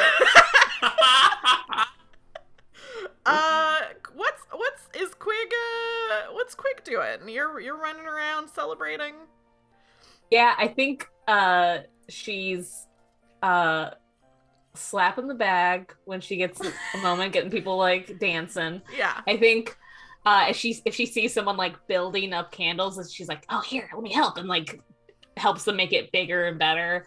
And I think one of the things that the little kids, when they bring like snacks and stuff, that there's like a little mini pumpkin, and she just like picks it up and just is like, "Ah, wow," and just takes a big bite out of it. And it's just like eyes welling up with tears, like, "A happy night of candles to us all." Happy Night of Candles, you filthy animals. Yay. That's everything I have for tonight. I know that's a little shorter, but I didn't know.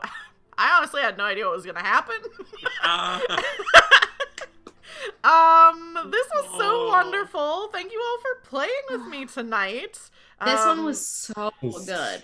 It was So good. amazing. I'm glad it could only really very loosely be defined as D&D. There was very little D&D mechanics, but We rolled like a few times. Yeah, That's yeah. a fine. handful of I times. cast a spell. Yeah. Yeah, cast we some leveled up before this, You leveled up this session, so beforehand. that's something. Yeah, so that's Oh, I good. didn't even get to tell Smur the thing that I've Oh, been doing. yeah, can we do that real quick? I want to hear two things from you. I want to hear, because you said off stream that your memory was inspired by real life, which the chat doesn't know about. And then also I want to hear about the spell, because beforehand Melanie was like, oh, I stocked the spell, but it's just like for goofy reasons. So I want to hear those two things. Okay, so the memory, Taylor told us prior to our game tonight to like come up with a previous Night of Candles memory, and I was having a hard time thinking of it, and my partner was like, well, think of like a Christmas memory and just make it about Night of Candles. And the one memory that sticks out to my, like in my brain is when I was very little and I came out and there was this giant Barbie house in our den there, big enough that I could crawl through the doorway of it and able to like lay on the first floor of it. It was so huge. And there's a picture of me coming out that my parents have of me coming out and seeing that. And so I'm just like picturing Quig having that moment, but with the giant candle. The spell that I picked, I think because of our previous session, Smur talking about like reanimating us if we were to die, I think Quig would play dead sometimes and to like kind of get Smur in that way. But they like were like, oh yeah, you're faking. So she learned feign death, which is like feign death is one of my favorite D&D spells. It's so good. Can't see it having a use for us besides me just fully pranking Smur where they get excited to like animate. Yeah. But she's just out for an hour because she can't do anything. You can't, if you cast it on yourself, you can't undo it. I it takes an action. Yeah. Oh yeah, my God. It takes an action and I have to like touch myself and I can't guarantee that. Smur also has feign death and knows exactly what it looks like. So I think this entire time they're also entirely humoring you. It is like just running around being like, she's dead, she's dead. Yeah, but my spells aren't working. Smur keeps trying to like play it up as like reacting to your death. But also that I just Quig also doesn't know how Smur is reacting because she's feigned death. Like she's not conscious. I think Smur did not think that part through. You can still see and hear, I think, with feigned death. Okay. You're just no, you can't see. You're blinded. But you can hear? I don't know if you can hear. Oh, I thought you could still hear what was going on. Maybe I'm wrong. Maybe, but I know that you definitely can't see. I picture like Quig waking up on whatever Smur's like table, like where they're doing experiments, like about and to cut be like, ha, gotcha. Oh, and every time you're like, oh, you're alive. She like runs away. The first time Quig did it around Plib put you on a funeral pyre and was about to light it when you woke up. And Smur did Took nothing. you an hour to get They things together. knew. They know what the spell is, and Smur just lets it happen. Smur just kept distracting Plib the entire time. It was like, this will be the funniest thing. Is the Denethor moment.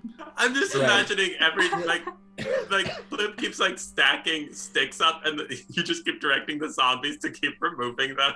Oh yeah. Like, the zombies are so in Plib's way, and Smur just keeps like asking unimportant questions or like asking you to do things. And it's just delaying you the entire time because, like, oh, Quig will think it's funny. Yeah. If she wakes up on the funeral pyre right before it's This is one of the reasons why I love playing this game with you all, because, like, someone will just say one thing, and then you're all, like, in the role play. You're all just like, and this is what I do, and this is this. It's so good.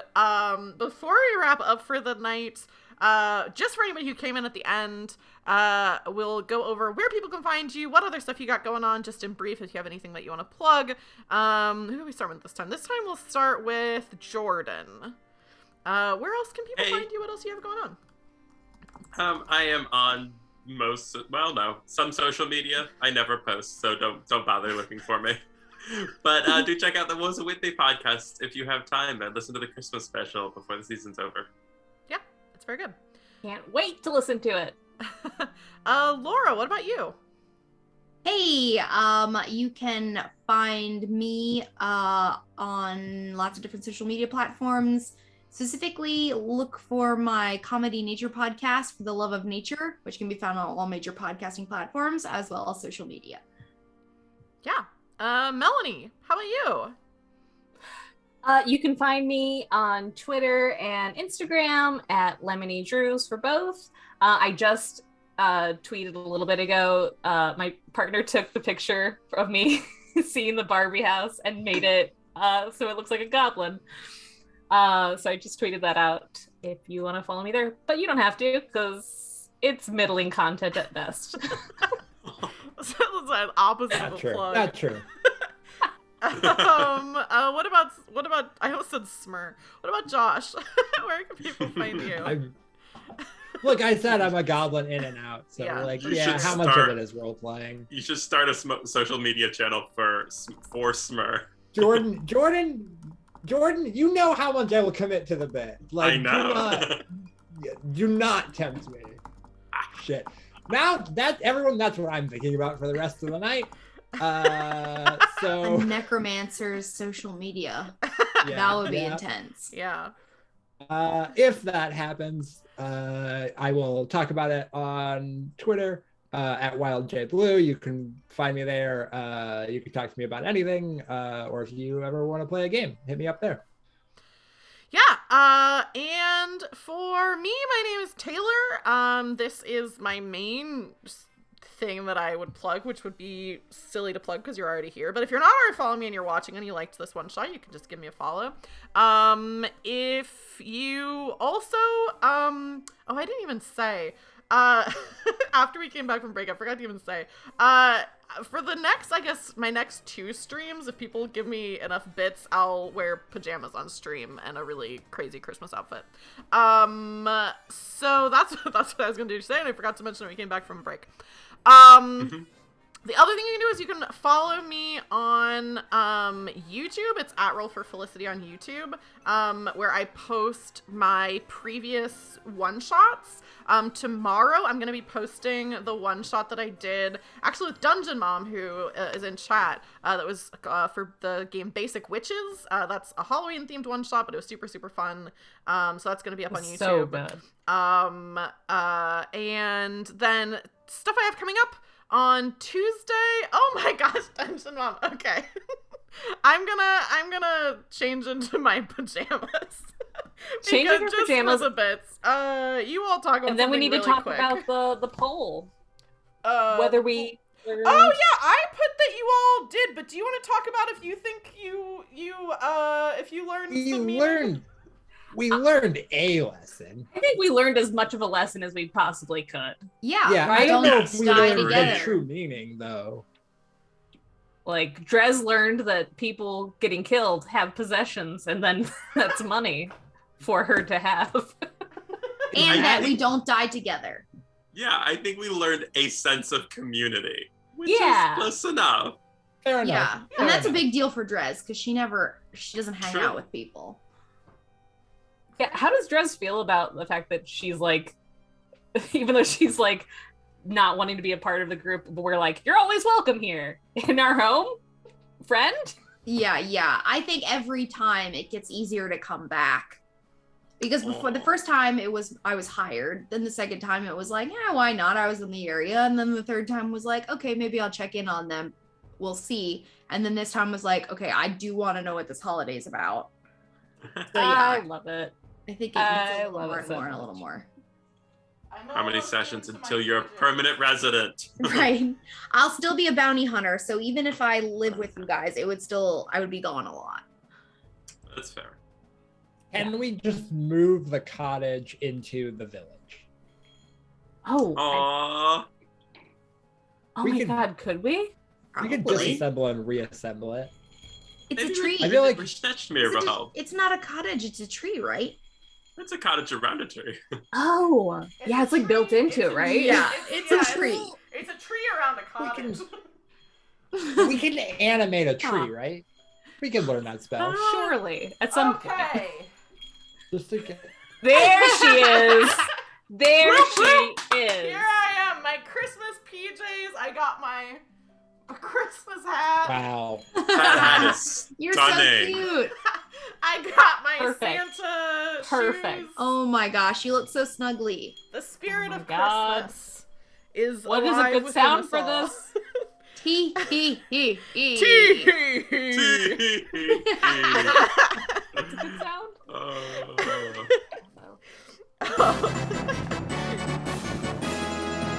Merry night of candles, everyone, and to all Oh. a new year.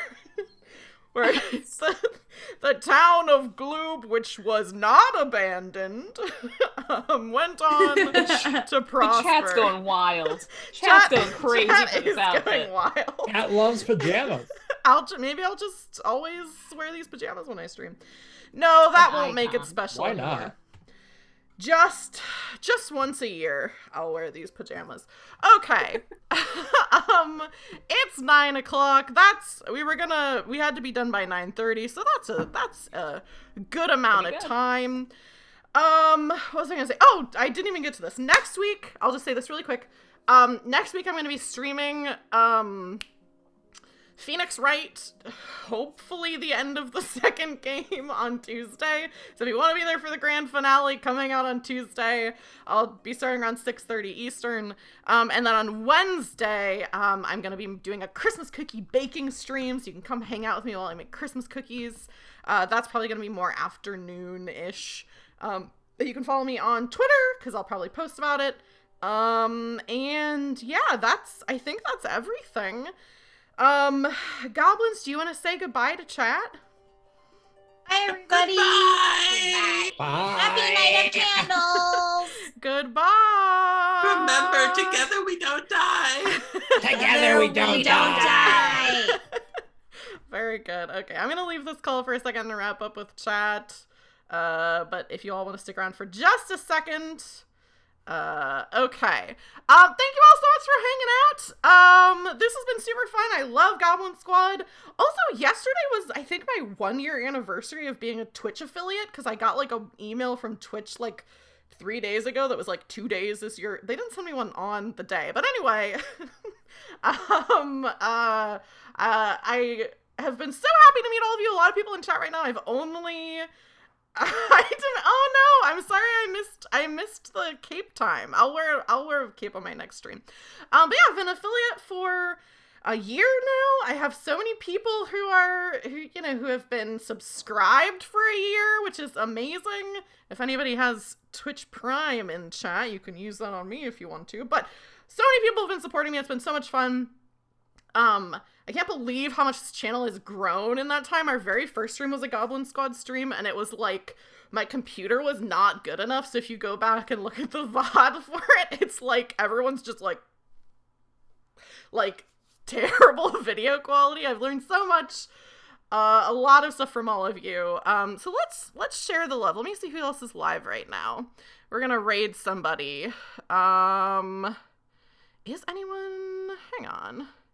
I can't see who all these people are. Let me look on my phone.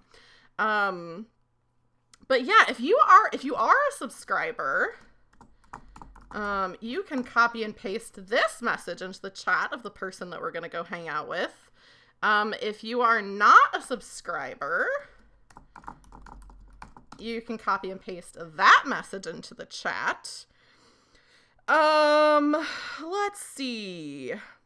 Oh, we've got some other people playing some D&D. So let's go ahead and raid them. And I will see you all on Tuesday with some Phoenix Wright. If you've been following along with that saga for a while, that'll be the conclusion to that.